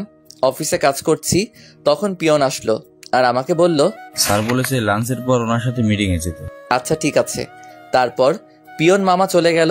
আবার দেখি রাফা আসলো আর এসে বলল, এই যে মিস্টার। হ্যাঁ নানু। আপনার পিচ্চি বউ কেমন আছে? ভালো আছে। এবার তোর জামাইয়ের খবর কি? ভালো। বসো, চা খাও। আজকে আমার তেমন কাজ নেই। তাই নাকি? তাহলে এগুলো করতে থাকো। হালা, আমি আসলাম ফ্রি হয়ে আড্ডা দিতে আর তুই আমার হাতে ফাইল দিচ্ছিস। আরে করো না, হাজার হোক আমি তোর 2 নাম্বার জামাই। আহারে কি শখ। গো। তোর না স্যারের সাথে মিটিং এ যাওয়ার কথা? দুপুরের পর। গুড। তারপর বল, ভাতিজি কবে দেখবো? আরে সবই তো জানিস, ও এখনো পিচ্ছি। শালা, লাগতে দিমু। কলেজে পড়ে আর এখনো পিচ্ছি, তাই না? তবু যদি ক্ষতি হয়? আজকে রাতে বাসুরটা সেরে নে। আমি তো নতুন, তাই তোর বাসর ঘরের ভিডিওটা দিস, শিখতে পারবো। হালা লুচ্চা, কাজ কর। তুই আবার লজ্জা পাস? জানতাম না। ভাই মাপ চাই, কাজ কর। এরপর কাজ করতে লাগলাম, আর কাজ করতে করতে লাঞ্চের টাইম হয়ে গেল। আমি খাবার খেয়ে একটু রেস্ট নিয়ে গাড়ি বের করলাম। একটু পর স্যার আসলো, তারপর আমি যেতে লাগলাম। রাস্তাটা একটা পার্কের পাশ দিয়ে। আমি নিজের মতো করে ড্রাইভ করছি। হঠাৎ একপাশে চোখ পড়লো, দেখি ঐশী একটা ছেলের সাথে পার্কের বেঞ্চে বসে আছে। আমি এটা দেখে গাড়ি ব্রেক করলাম, আর গাড়ি ব্রেক করতেই স্যার বলে উঠলো, শাহরিয়ার কোনো সমস্যা? না স্যার। যাও তাহলে, দেরি হয়ে যাচ্ছে। আমি এটা দেখে নিশ্চুপ হয়ে গেলাম। এতক্ষণ হাসি খুশি ছেলেটা এখন চুপচাপ হয়ে গেল।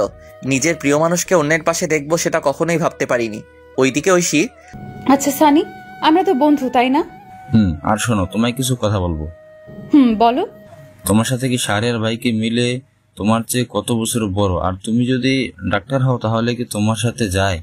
কথাটা শুনে ঐশী চুপ করে রইল, আর ঐশীকে চুপ থাকতে দেখে সানি আবার বলল, আরে তুমি এত সুন্দর একটা মেয়ে, আর তোমার সাথে কি ওই কালো ছেলে মানায় না? কিন্তু সে খুব ভালো। আজকাল ভালো বলে কোনো কথা নেই, আর সমাজে চলতে গেলে আমার মতো স্টাইল ছেলে দরকার। আজকে যেতে হবে, আল্লাহ হাফেজ। আর শোনো। এদিকে আমি ঐশীকে এই অবস্থায় দেখে খুব কান্না পাচ্ছে। কিন্তু ওই যে একটা কথা, ছেলেদের কখনো কান্না করতে নেই। ছেলেদের চোখে কান্না মানায় না, কারণ তারা পুরুষ।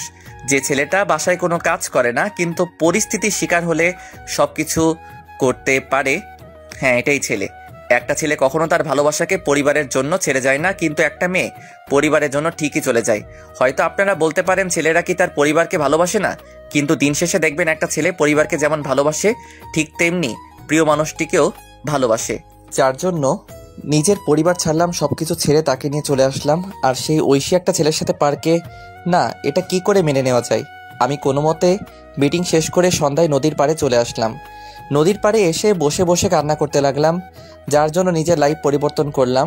আর সে অন্য একটা ছেলের সাথে। আজ পর্যন্ত আমি তাকে বকা পর্যন্ত দেইনি, হ্যাঁ এখনও দিব না। তুমি যা চাও তাই হবে। আমি না হয় অজানা রাজ্যে হারিয়ে যাব। এসব ভাবতে ভাবতে কখন যে রাত 11টা হয়ে গেল বুঝতেই পারলাম না। আমি উঠে বাসার দিকে হাঁটা দিলাম। রাস্তার একপাশে দিয়ে হেঁটে যাচ্ছি আনমনে, আর আজকের ঘটনা মনে করছি। আমি হেঁটে বাসায় আসলাম। বাসায় এসে কলিং বেল দিলাম। একটু পর ঐশী এসে দরজা খুলে দিল, আর আমাকে দেখে বলল, অফিস শেষ হয় বিকাল 5টায়, আর তুমি রাত 11টায় আসলে? আমি কোনো কথা না বলে ভিতরে চলে আসলাম। তারপর ফ্রেশ হয়ে নিলাম। ফ্রেশ হয়ে বিছানায় শুয়ে পড়লাম। আর তখন ঐশী আমার কাছে এসে বলল, আমি তোমাকে কিছু জিজ্ঞেস করছি, আর চলো খাবার খাবা। আমি বাইরে থেকে খেয়ে আসছি। কেন, তুমি জানো না আমি তোমায় ছাড়া খাই না? আমার শরীর খারাপ লাগছে, ঘুমাবো। আজকে তুমি এমন করছো কেন, কি হয়েছে? খুব ঘুম পাচ্ছে। আমি কম্বল জড়িয়ে ঘুমিয়ে পড়লাম। ঐশীও না খেয়ে শুয়ে পড়ল। সকালবেলা ঘুম ভাঙলো আজানের সময়। আমি উঠে পড়লাম, দেখি ঐশী এখনো ঘুমিয়ে আছে। আমি চুপচাপ ফ্রেশ হয়ে রেডি হয়ে বাইরে চলে আসলাম। বাহিরে এসে মসজিদে গিয়ে ফজরের নামাজ আদায় করে পার্কের রাস্তায় হাঁটতে লাগলাম। একা একা, এখন ভোর, তাই তেমন লোকজন নেই। আমি পার্কের রাস্তায় হেঁটে চলছি, ভালোই লাগছে পরিবেশটা, নিবিড় আর ঠান্ডা বাতাস বইছে। তখনই আমার ফোনে কল আসলো। আমি ফোনটা বের করে দেখি ঐশী কল দিয়েছে। আমি ফোনটা রিসিভ করলাম, আর তখনই ওপাশ থেকে বলতে লাগলো, আমাকে না বলে চলে গেলে কেন, আর খাবার খেয়ে গেলে না কেন? তুমি ঘুমিয়েছিলে তাই ডাকিনি, আর আমার অফিসে কাজ আছে। আমি কি করলাম বলবে একটু? আরে তুমি আবার কি করবা, আর খাবার খেয়ে কলেজে যাও। বাই, আমি বিজি আছি। আমি কল কেটে দিলাম। তারপর ফোনটা সাইলেন্ট করে পকেটে রাখলাম। খুব খিদে পেয়েছে, তাই পার্ক থেকে একটা রেস্তোরাঁয় আসলাম। এসে সকালে নাস্তা করে অফিসে চলে আসলাম। অফিসে এসে আমি ডেস্কে বসে কাজ করছি, কিন্তু কাজে মন বসছে না। কি করব, তখনই রাফা আসলো আর বলল, এই যে স্যার, মন খারাপ কেন? আরে না, স্যার বলছে আজকে তুমি আর আমি আরেকটা প্রজেক্ট নিয়ে কাজ। ও গুড। হাতের কাজগুলো শেষ কর, দুপুরের দিকে বের হব। আচ্ছা বন্ধু, তোমার যে মন খারাপ আমি বুঝতে পারছি। এখন বল কি ব্যাপার? আসলে তারপর আমি রাফাকে সব বললাম। সব শুনে রাফা ঐশীর উপর খেপে গেল। ঐশীকে মনে হচ্ছে ইচ্ছে মতো থাপ্পড় দেই। আচ্ছা যাও, আমি হাতের কাজগুলো শেষ করি। আর আমার একটা উপকার করবা? কি বল? ঐশীর সম্পত্তি ফিরিয়ে দিতে হবে। আচ্ছা, তোর দুলাভাইকে বলবো, তুই চিন্তা করিস না। ধন্যবাদ। আর এই নে সেই বাড়ির কাগজপত্র। আমি কিছু কাগজপত্র আগে তুলে রেখেছিলাম, এবার বাকিটা তোর জামাই করবে। ঠিক আছে। আর শোন, 2 দিনের মধ্যে কাজটা করতে বলবি প্লিজ, কারণ এই তারিখ ঐশীর জন্মদিন। আমি চাই এই দিনে উপহার দিতে। আচ্ছা ঠিক আছে, এবার কাজ কর। এরপর রাফা চলে গেল। ও আপনাদের বলা হয়নি রাফার হাজবেন্ড পুলিশ, তাই কাজটা করতে বেশি সমস্যা হবে না। আমি কাজ করতে লাগলাম। কাজ করতে করতে দুপুর হয়ে গেল। তারপর ক্যান্টিন থেকে কিছু খেয়ে অফিসের গাড়ি নিয়ে বের হলাম আমি আর রাফা। আমি গাড়ি ড্রাইভ করছি আর তখন রাফা বলল, দোস্ত ঐশীর কলেজের সামনে দিয়ে যা। কেন? অনেকদিন দেখি না, যা। কিন্তু ভাই প্লিজ। এরপর আমি গাড়িটা কলেজের সামনে দিয়ে নিয়ে যেতে লাগলাম। তারপর আমরা যেতেই দেখি কলেজ ছুটি হয়েছে। আমি গাড়িটা একটু দূরে দাঁড় করালাম। আমি আর রাফা গাড়িতে বসে আছি। হঠাৎ দেখি ঐশী কালকের সেই ছেলেটার সাথে হেসে হেসে কথা বলে যাচ্ছে। মনে হয় পার্কের দিকে যাচ্ছে। আমি রাফার দিকে তাকালাম, দেখি মাথা নিচু করে আছে আর আমাকে বলল, দোস্ত আমি বুঝতে পারিনি রে। আরে ধুর, বাদ দে। চল, আমাদের দেরি হয়ে যাচ্ছে, এই বিষয় নিয়ে পরে কথা বলবো।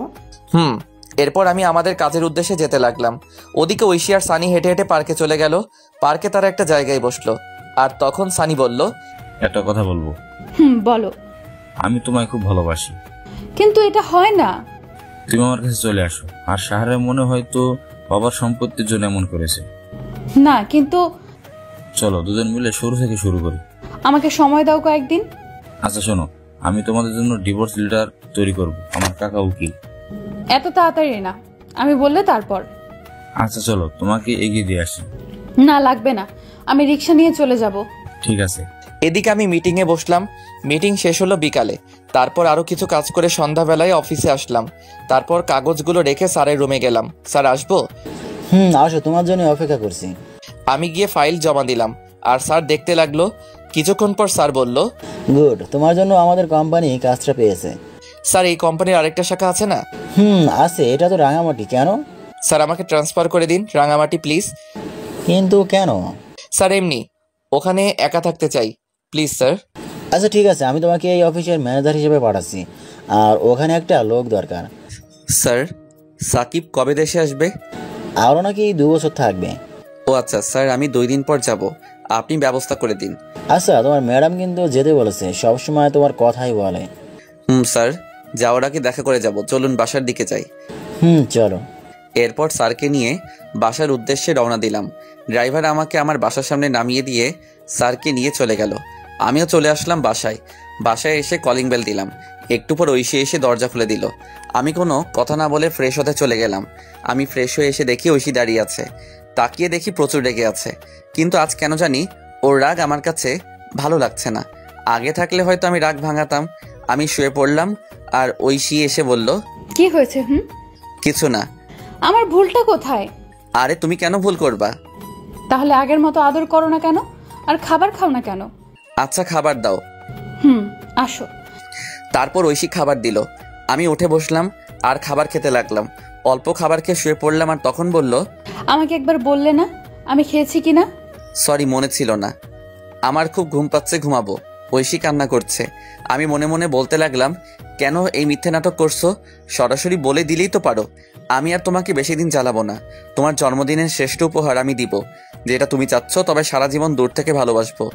এসব ভাবতে ভাবতে ঘুমিয়ে পড়লাম। আর মাঝরাতে ঘুম ভেঙে গেল। পাশে দেখি ঐশী ফোন টিপছে। আমি হালকা উকি দিয়ে দেখি কারোর সাথে চ্যাট করছে। আমার তখন মনে হচ্ছিল আমি একটা অপদার্থ, নিজের বউ অন্য কারোর সাথে চ্যাটিং করছে। এর চেয়ে কষ্ট আর কি হতে পারে? আমি চুপচাপ কান্না করতে লাগলাম।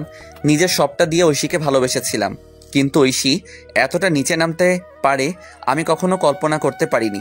কি দোষ আমার? আমি তো ভালোবেসেছিলাম। সেই রাতে আর ঘুম হলো না। রাত প্রায় 4টার দিকে ঐশী ঘুমিয়েছে, আমি ঘুমাইনি। আমি ফজরের আজানের সময় উঠে চুপচাপ রেডি হয়ে নিলাম। তারপর রেডি হয়ে বাসা থেকে বের হয়ে নামাজ পড়ে পার্কে কিছুক্ষণ হাঁটাহাঁটি করে সকালে নাস্তা করে অফিসে চলে আসলাম। অফিসে এসে কাজে মন দিলাম।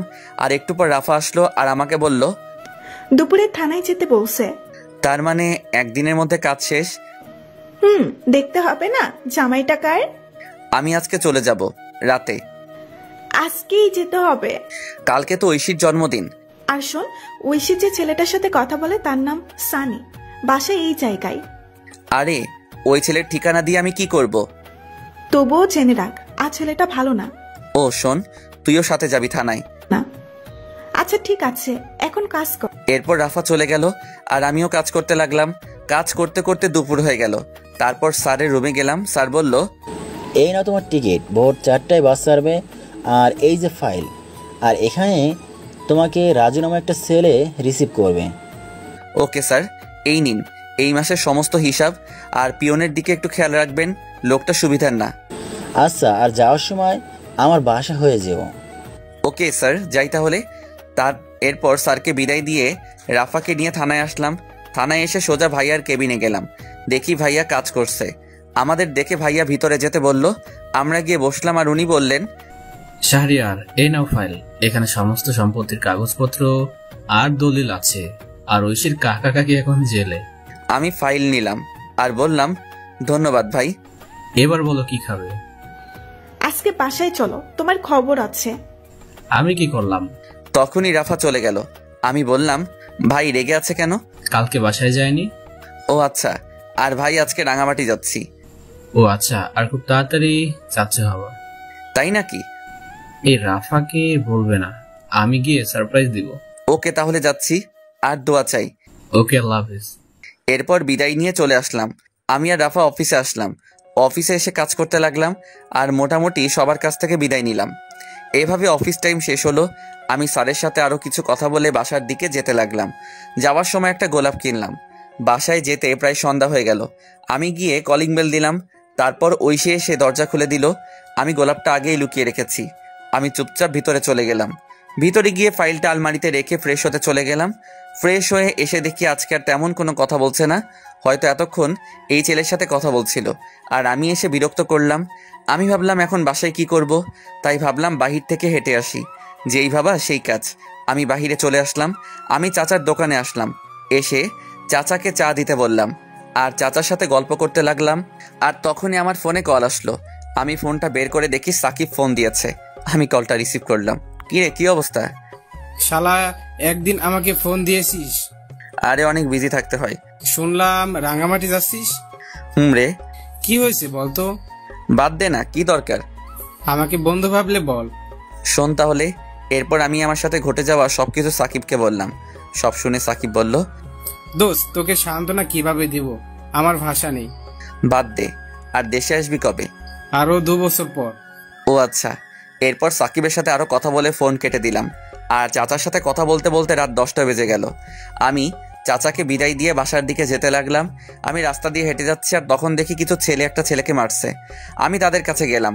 আমি কাছে গিয়ে দেখি এটা সানি, যে ঐশীর সাথে কথা বলে। আমি পিছন ফিরলাম আর মনে হলো আজকে যদি আমার ভাইকে মারতো তাহলে কি আমি চলে যেতে পারতাম? না, ছেলেটাকে বাঁচাতে হবে। এই বলে আমি অন্য ছেলেদের মারতে লাগলাম। একসময় ছেলেগুলো দৌড়ে চলে গেল আর আমি পাশে তাকিয়ে দেখি সানি দাঁড়িয়ে আছে। আমি কাছে গিয়ে বললাম, ওরা তোমাকে মারছিল কেন? আসলে ওরা আমার সবকিছু নিয়ে যেতে চেয়েছিল, কিন্তু আমি না করি তাই। ও আচ্ছা, রাতে বাইরে থাকতে নেই, বাসায় চলে যাও। এই বলে আমি আবার হাঁটা দিলাম। এদিকে ছেলেটা মনে মনে ভাবছে, শাহরিয়ার ভাই সত্যি খুব ভালো মানুষ, আজ ওনারা না থাকলে আমি হাসপাতালে থাকতাম। এসব ভেবে চলে গেল বাসায়। আমি বাসায় এসে কলিং বেল দিলাম, কিন্তু আজ ঐশী একটু দেরিতে দরজা খুললো আর হাতে দেখি ফোন স্ক্রিন অন করা। আমি আর না তাকিয়ে বিছানায় শুয়ে পড়লাম। আর তখন আমায় বলল, খাবার খাবে না? না। আগে বললে কি হতো, তাহলে রান্না করতাম না। সরি। ভালো লাগে না নাটক। চুপ করে রইলাম। আমি একসময় ঘুমিয়ে পড়লাম। আর যখন ঘুম ভাঙলো তখন দেখি রাত 3টা বাজে। আমি পাশে তাকিয়ে দেখি ঐশী ঘুমিয়ে আছে। আমি ঐশীর ফোনটা হাতে নিলাম আর চেক করলাম, কিন্তু পাসওয়ার্ড দেওয়া আগে তো আমার নাম ছিল, তাই আমার নাম দিলাম, কিন্তু পাসওয়ার্ড ভুল দেখাচ্ছে। আমার আবার মনে হলো সানির নাম দেওয়ার জন্য। আমি সানির নাম দিলাম, দেখি লক খুলছে। ফোনে লক খুলতেই আমি অবাক, কারণ ওয়ালপেপারে সানির পিক। আমার ইচ্ছে করছে ফোনটা ভেঙে ফেলতে। নিজের ভালোবাসার মানুষের ফোনে অন্যের পিক, তাও আবার ওয়ালপেপারে। আর পাসওয়ার্ড, বাহ কি সুন্দর। আমি চ্যাটিং চেক করলাম, দেখি রাত 1:34 পর্যন্ত কথা হয়েছে।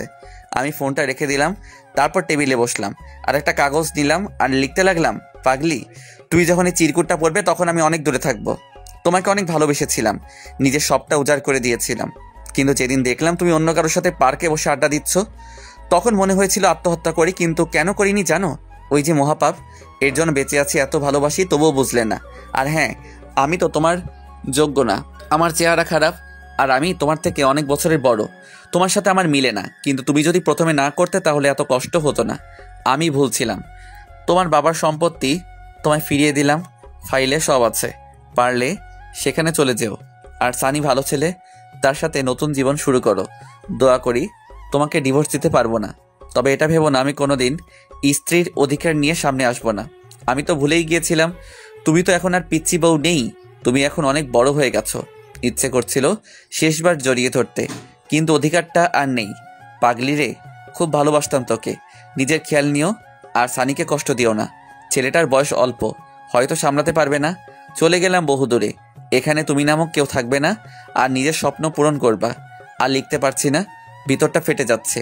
তুমি আমার আদরের পিচ্চি বউ হিসেবে থাকবে। আল্লাহ হাফেজ, ইতি পাগল। আমি চিরকুট লিখে চোখ মুছে ব্যাগ গুছিয়ে নিলাম, আর আমি রেডি হয়ে আলমারি থেকে ফাইলটা বের করে চিরকুটটা পাশে রাখলাম, আর গোলাপটা চিরকুটের উপর রেখে একবার ঐশীর দিকে তাকালাম। দেখি বাচ্চাদের মতো ঘুমিয়ে আছে, দেখতে খুব সুন্দর লাগছে। মনে হচ্ছে কপালে একটা ভালোবাসার পরশ এঁকে দেই, কিন্তু না, সব ইচ্ছে কি আর পূরণ হয়? আমি বেরিয়ে আসলাম। আমি ফোন বের করে দেখি 3:45 বাজে। আমি তাড়াতাড়ি করে ব্যাগ নিয়ে হাঁটা দিলাম। তারপর বাস স্টেশনে এসে বাসে উঠলাম। তারপর ফোন থেকে সিমটা খুলে ভেঙে দিলাম। ফোনটা পকেটে রেখে বাহিরের দিকে তাকিয়ে আছি আর নিঃশব্দে কাঁদছি। বাস তার আপন গতিতে চলতে লাগলো। এভাবে কান্না করতে করতে কখন যে ঘুমিয়ে পড়লাম মনে নেই। ওদিকে ঐশী ঘুম থেকে উঠে দেখে আমি শাহরিয়ার পাশে নেই। তারপর উঠে টেবিলের কাছে গিয়ে দেখি চিরকুটের উপর গোলাপ রাখা। ঐশী কৌতূহল হলো, তাই চিরকুটটা পড়তে শুরু করলো। চিরকুটটা পড়া শেষ করে নিশ্চুপ হয়ে গেল আর কান্না করতে লাগলো। আর বলতে লাগলো, আমাকে মাফ করে দাও, আমি বুঝতে পারিনি। এই কথা বলে চিরকুট বুকে জড়িয়ে বসে কান্না করতে লাগলো। আর তখনই তার ফোনে কল আসে। দেখে সানি কল দিয়েছে। ঐশী ফোনটা অফ করে দিল আর কান্না করতে লাগলো। এইভাবে অনেকক্ষণ সময় চলে গেল। ঐশী ভাবলো শাহরিয়ারের অফিসে যাবে, সেখানে কোনো খবর থাকবে। হয়তো ঐশী তাড়াতাড়ি করে রেডি হয়ে অফিসে চলে গেল। আর যেতেই রাফার কাছে গেল, কারণ ঐশী আগে থেকে চিন্তা। গিয়ে দেখে রাফা কাজ করছে। ঐশী বলল, রাফা আসবো? আরে ঐশী, আসো বসো। ঐশীকে বসলো আর বলতে লাগলো, আপু শাহরিয়ারের কোনো খোঁজ জানেন? যেই ছেলেটা তোমার জন্য বাড়ির ছেড়ে তোমার হাত ধরে চলে আসছে আর সারাদিন কষ্ট করে তোমাকে সুখে রাখতে চাইছে, আর সেই তুমি এতটা নিচে নামতে পারলে? কান্না করছে। পবিত্র ভালোবাসা ছিল শাহরিয়ারের। ওর মতো স্বামী থাকতেও তোমার অন্যজনের সাথে। শাহরিয়ার তো তোমাকে মুক্ত করে দিয়ে গেছে, তুমি সানির সাথে ভালো থাকো। আপু আপনার পায়ে ধরি প্লিজ, ও কোথায়? এই বলে ঐশী রাফার পা জড়িয়ে ধরলো। এইসব করে লাভ নাই, আমি জানি না কোথায় গেছে, আমি সামান্য এই বলে ফাইল নিয়ে স্যারের রুমে চলে গেল। ঐশী উঠে বাসার দিকে যেতে লাগলো। ঐশী রিক্সা দিয়ে যাচ্ছে আর কান্না করছে। হঠাৎ রাস্তায় দেখতে পাই সানিকে। সানিও তাকে দেখে সামনে আসলো। রিক্সাওয়ালা দাঁড়ালো। সানি বলল, কি হলো, আমার সাথে কথা বলো না কেন? রিক্সা কেন আটকালেন? আগে বলো। আমার ভালো লাগে না। এতদিন আমার সাথে কথা বলে আর এখন এসব কথা? ঐশী ঠাস করে সবার সামনে জুতা খুলে সানিকে চড় দিল। আর ঐশী বাসায় গেল। আর ঐশী বাসায় গিয়ে কান্না করতে লাগলো। এদিকে আমার ঘুম ভাঙলো জোরে ঝাঁকুনির কারণে। আমি উঠে দেখি সবাই বাস থেকে নামছে। আমি পাশে সাইনবোর্ড দেখলাম, দেখে আমি চলে আসছি রাঙামাটি। আমি ব্যাগ নিয়ে বাস থেকে নামলাম। নেমে একটা ফাঁকা জায়গায় এসে স্যারের দেওয়া সেই ছেলেকে কল দিলাম। কল দিতেই সাথে সাথে কল ধরলো আর বলতে লাগলো, ভাই আপনি কোথায়? আমি তো বাসের সামনে। আমি বাসের পিছনে আছি, তুমি এদিকে আসো। তারপর একটা ছেলে আসলো আর আমাকে বলল, আপনি শাহরিয়ার রহমান? তুমি রাজু? ভাই চলেন। এরপর আমি ছেলেটার সাথে যেতে লাগলাম। একটু পর একটা গাড়িতে উঠলাম। রাজু গাড়ি চালাচ্ছে, আমি চুপচাপ বসে আছি। আমার শুধু ঐশীর কথা মনে পড়ছে। মেয়েটা এখন কি করছে কে জানে, ঠিক মতো খাওয়া দাওয়া করছে তো, এসব ভাবছি। আর তখন রাজু বলে উঠলো, ভাই নামেন, চলে আসছি। ও আচ্ছা। আমি নেমে পড়লাম, দেখি একটা বাসা। তারপর রাজু আবার বলে উঠলো, ভাই বাসা পছন্দ হয়েছে? আরে একা থাকবো তা আর পছন্দের কি, চলেন ভিতরে যাই। এরপর আমি রাজুর সাথে ভিতরে গেলাম। ভিতরে গিয়ে সব দেখতে লাগলাম। বাসাটা ভালো, সবকিছুই আছে। এরপর রাজু বলল, ভাই তাহলে আজকে যাচ্ছি। কিন্তু রান্না করার জন্য কে থাকবে? সরি ভাই, নিজে করতে হবে। আচ্ছা সমস্যা নেই, তাহলে যাচ্ছি। তাহলে আর এই নিন গাড়ির চাবি। আমার গাড়ি লাগবে না, অফিসের গাড়ি অফিসের থাক। তবুও ভাই আমি অফিসের ম্যানেজার। আমার গাড়ি চালাতে ভালো লাগে না, তাছাড়া এই ভাঙা গাড়ি তো না। ও আচ্ছা, আমি বাইক কিনবো ভাবছি। আচ্ছা যাই তাহলে। এরপর রাজু চলে গেল। আমি ব্যাগ রেখে ফ্রেশ হয়ে নিলাম। তারপর রেডি হলাম বাহিরে যাওয়ার জন্য। আর সন্ধ্যা হয়ে গেছে, তাই ভাবলাম রাতের খাবার খেয়ে আসি। আমি রেডি হয়ে হাঁটতে হাঁটতে কাছাকাছি একটা বাজারে আসলাম। বাজারে এসে নতুন সিম নিলাম। তারপর একটা হোটেল থেকে 1 প্যাকেট বিরিয়ানি নিয়ে বাসার উদ্দেশ্যে রওনা দিলাম। হেঁটে হেঁটে যাচ্ছি কারণ সন্ধ্যার প্রকৃতি খুব সুন্দর, তাও আবার রাঙামাটি, চারদিকে সবুজ আর সবুজ, আর ছোট আঁকাবাঁকা রাস্তা, হেঁটে যেতে ভালোই লাগছে। আমি আসার সময় সিমটা ফোনে ভরলাম আর ফেসবুক ডিঅ্যাক্টিভেট করে দিলাম, আর গ্যালারি চেক করে দেখি ঐশীর একটা পিক রয়েছে। আমি তো সব পিক বাসে ডিলিট করছিলাম, হয়তো এটা ভুল করে রয়ে গেছে। আমি পিকটার দিকে তাকিয়ে হাঁটতে লাগলাম। পিকটা দেখে ঐশীর ওইসব ঘটনা মনে পড়ে গেল, আর পিকটা ডিলিট করে দিলাম। আর বলতে লাগলাম, পাগলি রে, একদিন পাগলের মতো খুঁজবি, তখন বুঝতে পারবি কি ছিলাম তোর জীবনে। কিন্তু সেদিন আমার এই ভালোবাসাটা নাও থাকতে পারে। এইসব ভাবতে ভাবতে বাসায় চলে আসলাম। বাসায় এসে ফ্রেশ হয়ে খাবার খেয়ে নিলাম। খাবার খাওয়ার সময় ঐশীর কথা মনে হচ্ছে, কারণ ঐশী যে আমাকে খাইয়ে দিত। তবুও কষ্ট করে খেয়ে শুয়ে পড়লাম। শরীর ক্লান্ত থাকায় চোখ বন্ধ করতেই ঘুমিয়ে পড়লাম। সকালবেলা ঘুম থেকে উঠে ফ্রেশ হয়ে রেডি হয়ে নিলাম, তারপর অফিসে যেতে লাগলাম। রাস্তায় তেমন গাড়ি নেই, আমি হেঁটে হেঁটে যাচ্ছি। কিছুক্ষণ হাঁটার পর দেখি একটা অটো আসছে, আমি অটোতে উঠে পড়লাম। তারপর অফিসে চলে আসলাম। অফিসে আসতেই সবাই আমাকে অভিনন্দন জানালো। আমি সবার সাথে কৌশল বিনিময় শেষে কেবিনে গেলাম। কেবিনে গিয়ে বসতেই রাজু আসলো আর বলল, স্যার আসবো? আসো, আর আমাকে ভাইয়া রাখবে। ভাই এই যে ফাইল, একটু দেখেন। আর শোনো, অফিস শেষ হলে দেখা করবে। আচ্ছা ভাই। এরপর রাজু চলে গেল। আমি ফাইল দেখতে লাগলাম, আর তখনই একটা মেয়ে আসলো। স্যার আসতে পারি? আসুন। মেয়েটি এসে আমার কাছে ফাইল দিল। আমি মেয়েটির দিকে তাকালাম, দেখলাম মেয়েটা প্রেগনেন্ট আর বয়স প্রায় আমার সমান হবে। আরে আপনি এই অবস্থায় অফিসে কেন? ছুটি নিলেও পারতেন। সমস্যা নেই স্যার। আপনার নাম কি? জি যারা। ও আচ্ছা, আপনাকে ছুটি দিয়ে দিলাম, আজ আপনি বাসায় চলে যান।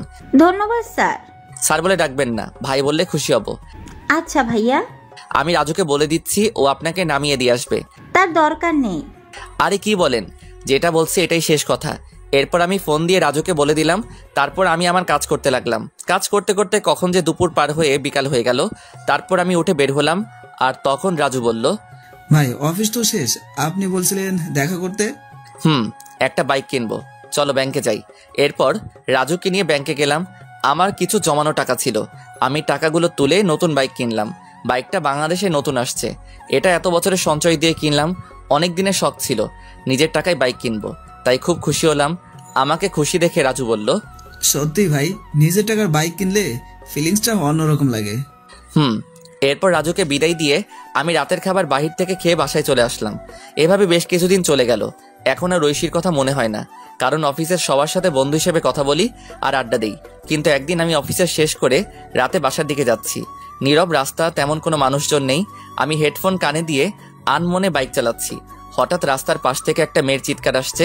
আমি বাইকটা ব্রেক করলাম আর সামনে গেলাম, আর গিয়ে দেখি অফিসের সেই মেয়ে যারা প্রসব বেদনায় চিৎকার করছে। তাই আমি তখন বললাম, আপনি এখানে? আপনার হাজবেন্ড কই? ভাই আমাকে হাসপাতালে নিয়ে যাবেন, আমি পারছি না। আমি রাস্তায় গাড়ি পাচ্ছি না, কিন্তু কি করব কিছু বুঝতে পারছি না। কিন্তু বেশি দেরি হলে অনেক ক্ষতি হয়ে যাবে, তাই আমার বাইকটা কাছে আনলাম। তারপর যারাকে আমার বাইকের সামনে উঠালাম আর ঝাপটে ধরে বাইক চালাতে লাগলাম। আর হাসপাতালে এসে আমি কোলে তুলে নিয়ে ভিতরে গেলাম। ভিতরে গিয়ে চিৎকার দিয়ে ডাক্তারকে ডাকতে লাগলাম। একটু পর ডাক্তার বেরিয়ে আসলো, আর আমার কোলে যারার এই অবস্থা দেখে নার্সকে অপারেশন থিয়েটারে নিয়ে যেতে বলল। তারপর নার্স ট্রলি করে ওটিতে নিয়ে গেল। আমি বাইরে বসে অপেক্ষা করছি, আর তখন নার্স এসে বলল, আপনি হাসপাতালের ফর্মালিটিগুলো কমপ্লিট করে আসুন। এরপর আমি হাসপাতালের সমস্ত কিছু কমপ্লিট করলাম। তারপর এসে অপেক্ষা করতে লাগলাম, আর বেশ কিছুক্ষণ অপেক্ষা করার পর ওটি থেকে ডাক্তার বেরিয়ে আসলো, আর আমি কাছে গেলাম। আপনি একটু আমার সাথে আসুন। এরপর ডাক্তার আমাকে ওটির ভিতরে নিয়ে গেল, আর তখন যারা মেয়েটি আমাকে দেখে অক্সিজেন মাস্ক খুলে আমাকে বলতে লাগলো, ভাই আমার সময় শেষ হয়ে গেছে, আমি মনে হয় বাঁচবো না, আপনি আমার মেয়েটাকে দেখবেন। আপনার হাজবেন্ড? সে অন্য একজনকে নিয়ে বিদেশে চলে গেছে, আমায় কথা দিন। এই বলে আমার কোলে ছোট মেয়েটিকে দিল, আর আমি কোলে নিলাম। কথা দিলাম আমি মেয়েটিকে আমার পরিচয় মানুষ করব। এই কথা বলতেই মেয়েটি মারা গেল। আমি কান্না করে দিলাম। মেয়েটা আমাকে প্রথমবার দেখে এতটা বিশ্বাস করেছিল। তারপর ডাক্তার এসে আমাকে সান্ত্বনা দিতে লাগলো আর বলতে লাগলো, সত্যি ভাই, আপনি মহান না হলে একজনের বাচ্চা আপনি পরিচয় দিয়ে মানুষ করবেন। আজকে থেকে এই মেয়েটি আমার সন্তান। ডাক্তার আমাকে কান্না করতে করতে জড়িয়ে ধরলো আর বলতে লাগলো, ভাই আপনি মানুষ না, আপনি ফেরেশতা। আমিও ডাক্তারকে জড়িয়ে ধরলাম। তারপর সমস্ত কাজ শেষ করে আমি বাচ্চা মেয়েকে নিয়ে রাত 3টার দিকে বাসায় আসলাম। হাসপাতাল থেকে সবকিছু নিয়ে আসছি, বাবুর ফিডার, দুধ সবকিছু। আমি বাসায় এসে বাচ্চাকে শুয়ে দিয়ে ফ্রেশ হতে চলে গেলাম, আর ওয়াশরুম থেকে শুনতে পেলাম কান্না করছে। আমি তাড়াতাড়ি করে ফ্রেশ হয়ে চলে আসলাম আর বাবুর খাবার রেডি করে খাওয়াতে লাগলাম। আমি যদিও আগে কখনো বাচ্চাকে খাওয়াইনি, কিন্তু ওই যে মানুষ বলে না, পরিস্থিতি সব শিখিয়ে দিয়ে যায়। আমি বাচ্চার পাশে শুয়ে খাওয়াতে লাগলাম, ফিডার দিয়ে। মনে মনে ভাবতে লাগলাম কি নাম রাখা যায়, আর তখনই মাথায় আসলো একটা নাম। রেখে দিলাম তানিশা। 3 বছর পর সকালবেলা ঘুম ভাঙলো তানিশার ডাকে। বাবাই, ও বাবাই, ওঠো না। আম্মু, কি হয়েছে? খুব খিদে পেয়েছে। আমি তাড়াতাড়ি করে উঠে রান্নাঘরে গেলাম আর রান্না করতে শুরু করলাম। কিছুক্ষণের মধ্যে রুটি আর ডিম ভাজি করে টেবিলে আনলাম আর বললাম, আম্মু কই তুমি? বাবাই। তানিশা আসলো আর চেয়ারে বসে পড়লো। আমি চেয়ারে বসে মেয়েকে খাইয়ে দিতে লাগলাম। মেয়ে আমাকে বলল, বাবাই তুমি খাবা না? না মা, আমি এখনো ফ্রেশ হইনি যে। তাহলে ফ্রেশ হয়ে এসো, তারপর দুজনে একসাথে খাবো। না আম্মু, তুমি খাও। যাও বলছি বাবাই। আমি মেয়ের রাগ দেখে ফ্রেশ হয়ে আসলাম। তারপর দুজনে একসাথে গল্প করতে করতে খাবার খেয়ে নিলাম। তখন তানিশা বলল, বাবাই আমি ডাক্তার আঙ্কেলের কাছে যাব। আচ্ছা চলো তাহলে। এরপর আমি রেডি হয়ে নিলাম, মেয়েকে রেডি করিয়ে বাইক নিয়ে বের হলাম। তারপর হাসপাতালের দিকে যেতে লাগলাম। রাস্তায় বাবা মেয়ে কথা বলতে বলতে আসলাম। আমি এসে বাইক রেখে ভিতরে গেলাম। আমার আগে তানিশা দৌড়ে চলে গেল। তানিশা যেতেই রাকিব বলল, আরে তানিশা আম্মু যে। এই বলে রাকিব তানিশাকে চেয়ার থেকে উঠে এসে কোলে তুলে নিল। আর তখন পাশে বসে থাকা নতুন মেয়ে ডাক্তার বলল, স্যার এটা কি আপনার মেয়ে? না, শাহরিয়ার সাহেবের। কথাটা শুনে পাশে থাকা মেয়েটা অবাক হয়ে গেল আর নিশ্চুপ হয়ে গেল। এদিকে আমি রাকিবের কেবিনে গেলাম। কেবিনে গিয়ে দেখি রাকিবের কোলে তানিশা বসে আছে। রাকিব আমি লাঞ্চে এসে নিয়ে যাব। আমার কণ্ঠ শুনে পাশে থাকা মেয়েটি আমার দিকে তাকালো। আমি তাকাতেই আমি অবাক, কারণ এটার কেউ না, হ্যাঁ এটাই ঐশী। ঐশী আমাকে দেখেই পায়ে ধরে ফেললো আর বলতে লাগলো, আমি তোমার পায়ে ধরি, আমাকে মাফ করে দাও। আরে কে আপনি? আমার পা ছাড়ুন। কিন্তু ঐশী পা ছাড়ছে না।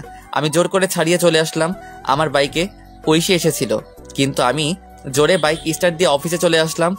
অফিসে এসে কাজে মন বসছে না, কিভাবে বসবে?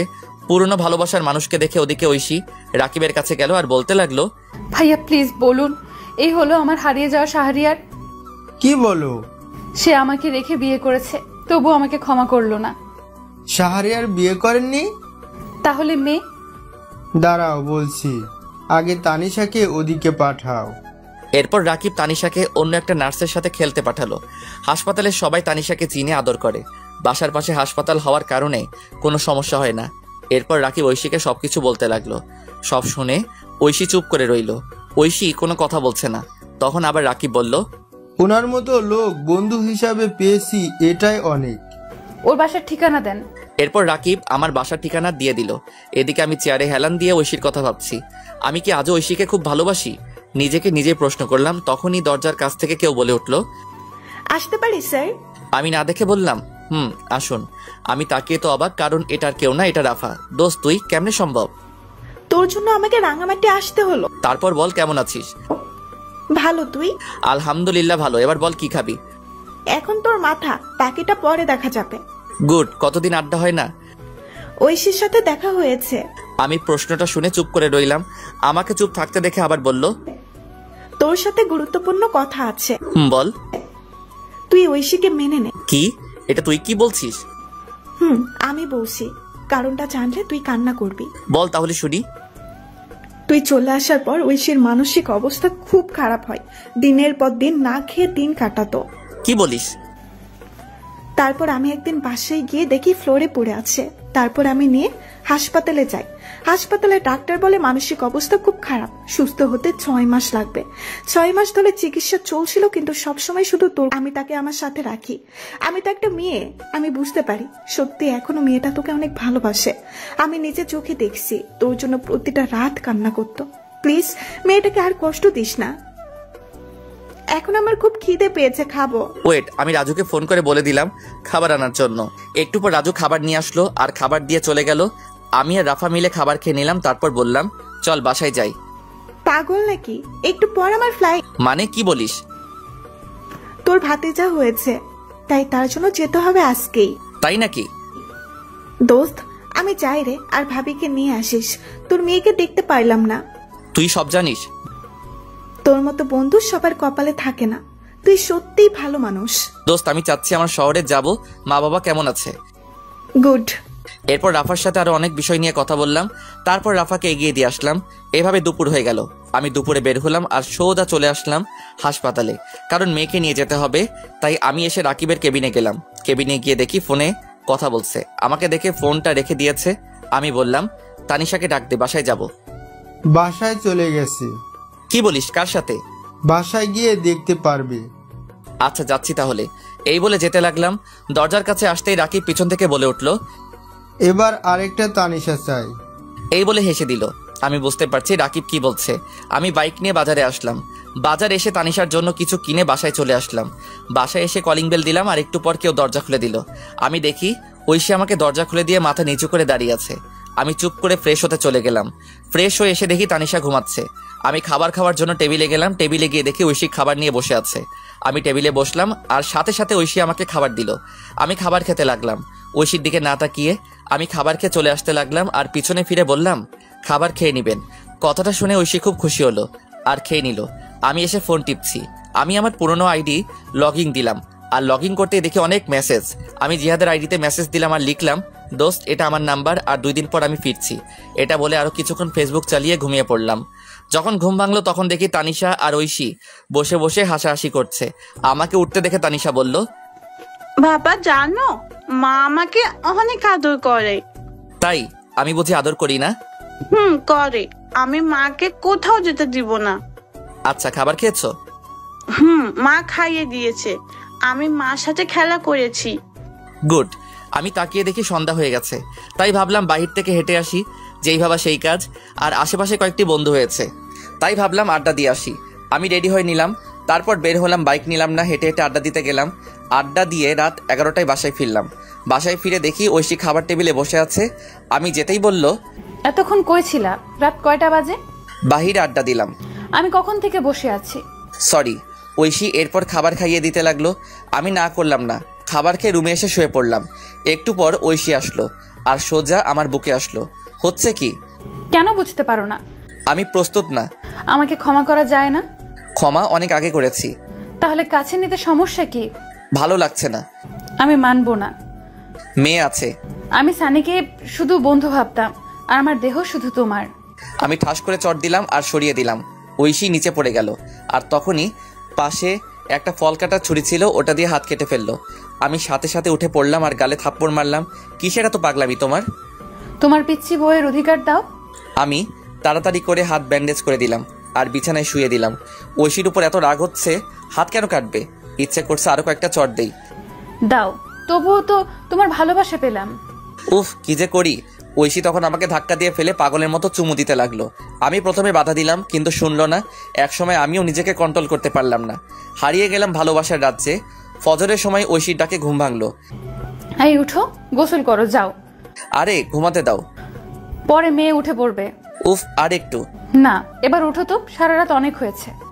এই বলে ঐশী উঠে ফ্রেশ হতে চলে গেল। ঐশী ফ্রেশ হয়ে নামাজে দাঁড়ালো। আমিও গোসল করে নিলাম। তারপর নামাজ আদায় করে আবার ঘুমিয়ে পড়লাম। ঘুম ভাঙলো তানিশার ডাকে। বাবাই, ও বাবাই, ওঠো, 11টা বাজে। আমি উঠে পড়লাম।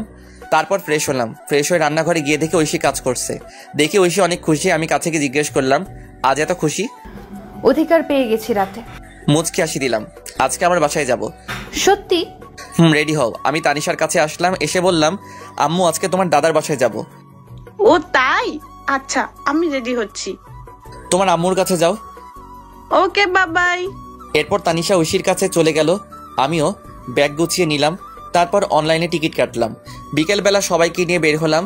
যথাক্রমে সবকিছু শেষে চলে আসলাম নিজের শহরে, যেই শহর একদিন রাতের অন্ধকারে ঐশীর হাত ধরে ছেড়েছিলাম।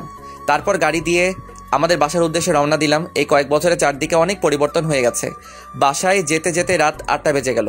আমি গিয়ে কলিং বেল দিলাম। বেশ কিছুক্ষণ পর মা এসে দরজা খুলে দিল। তারপরে মা আমাকে দেখে জড়িয়ে ধরলো। আমিও মাকে জড়িয়ে ধরলাম। তুই আমাদের একবার বলতি, তোর জন্য আমরা কি না করতাম। মাফ করে দাও মা। পাশে কে? তোমার বৌমা আর নাতি।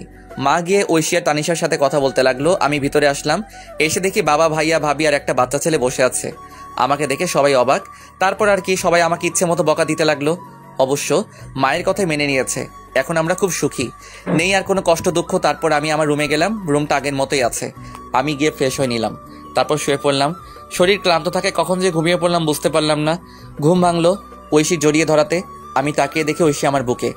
ঘুম ভাঙলো তাহলে? কয়টা বাজে? রাত 2টা। কি? আমি তো খাবার খাইনি, খুব খিদে পেয়েছে। এই জন্যই তো খাবার রুমে নিয়ে আসছিলাম। তানিশা কই? তার দাদুর সাথে ঘুমিয়েছে। ও, এরপর আমি ফ্রেশ হয়ে আসলাম। তারপর ঐশী আমাকে খাইয়ে দিল, আমি ঐশীকে খাইয়ে দিলাম। খাবার শেষ করে লাইট বন্ধ করে বারান্দায় আসলাম, এসে চাঁদ দেখতে লাগলাম। ঐশীকে পিছন থেকে জড়িয়ে ধরে তখন ঐশী বলল, এই দিনটার জন্য অপেক্ষা করছিলাম। তাই? তবে বিয়ে হয়েছে অনেক আগে। এতদিনে 4-5টা পোলাপান থাকার কথা, কিন্তু এখনো কিছুই হলো না। তাহলে হবে নাকি আজকে? আজকে সম্ভব না। কেন কেন? বুঝতে পারো না কেন? আমি তো আপনার মতো ডাক্তার নই। থাক, বুঝতে হবে না। কখন থেকে? দুপুর থেকে। বলনি কেন? রাস্তায় কি করে বলি? আছে না, আনতে হবে। সকাল পর্যন্ত চলবে। আচ্ছা, সকালে এনে দিব। পেট ব্যথা করছে। চলো রুমে। আমি কোলে করে নিয়ে রুমে আসলাম, এসে শুয়ে দিলাম। তারপর পেটে হাত দিলাম। পেটে হাত দিতেই ঐশী কেঁপে উঠলো। আমি বললাম, ঘুমিয়ে পড়ো। জড়িয়ে ধরো। আমি শক্ত করে জড়িয়ে ধরলাম। তারপর দুজনে ঘুমিয়ে পড়লাম। এভাবে চলতে লাগলো আমাদের মিষ্টি সংসার। হাই বন্ধুরা, গল্পটা কেমন লাগলো অবশ্যই কমেন্ট করে জানাবেন।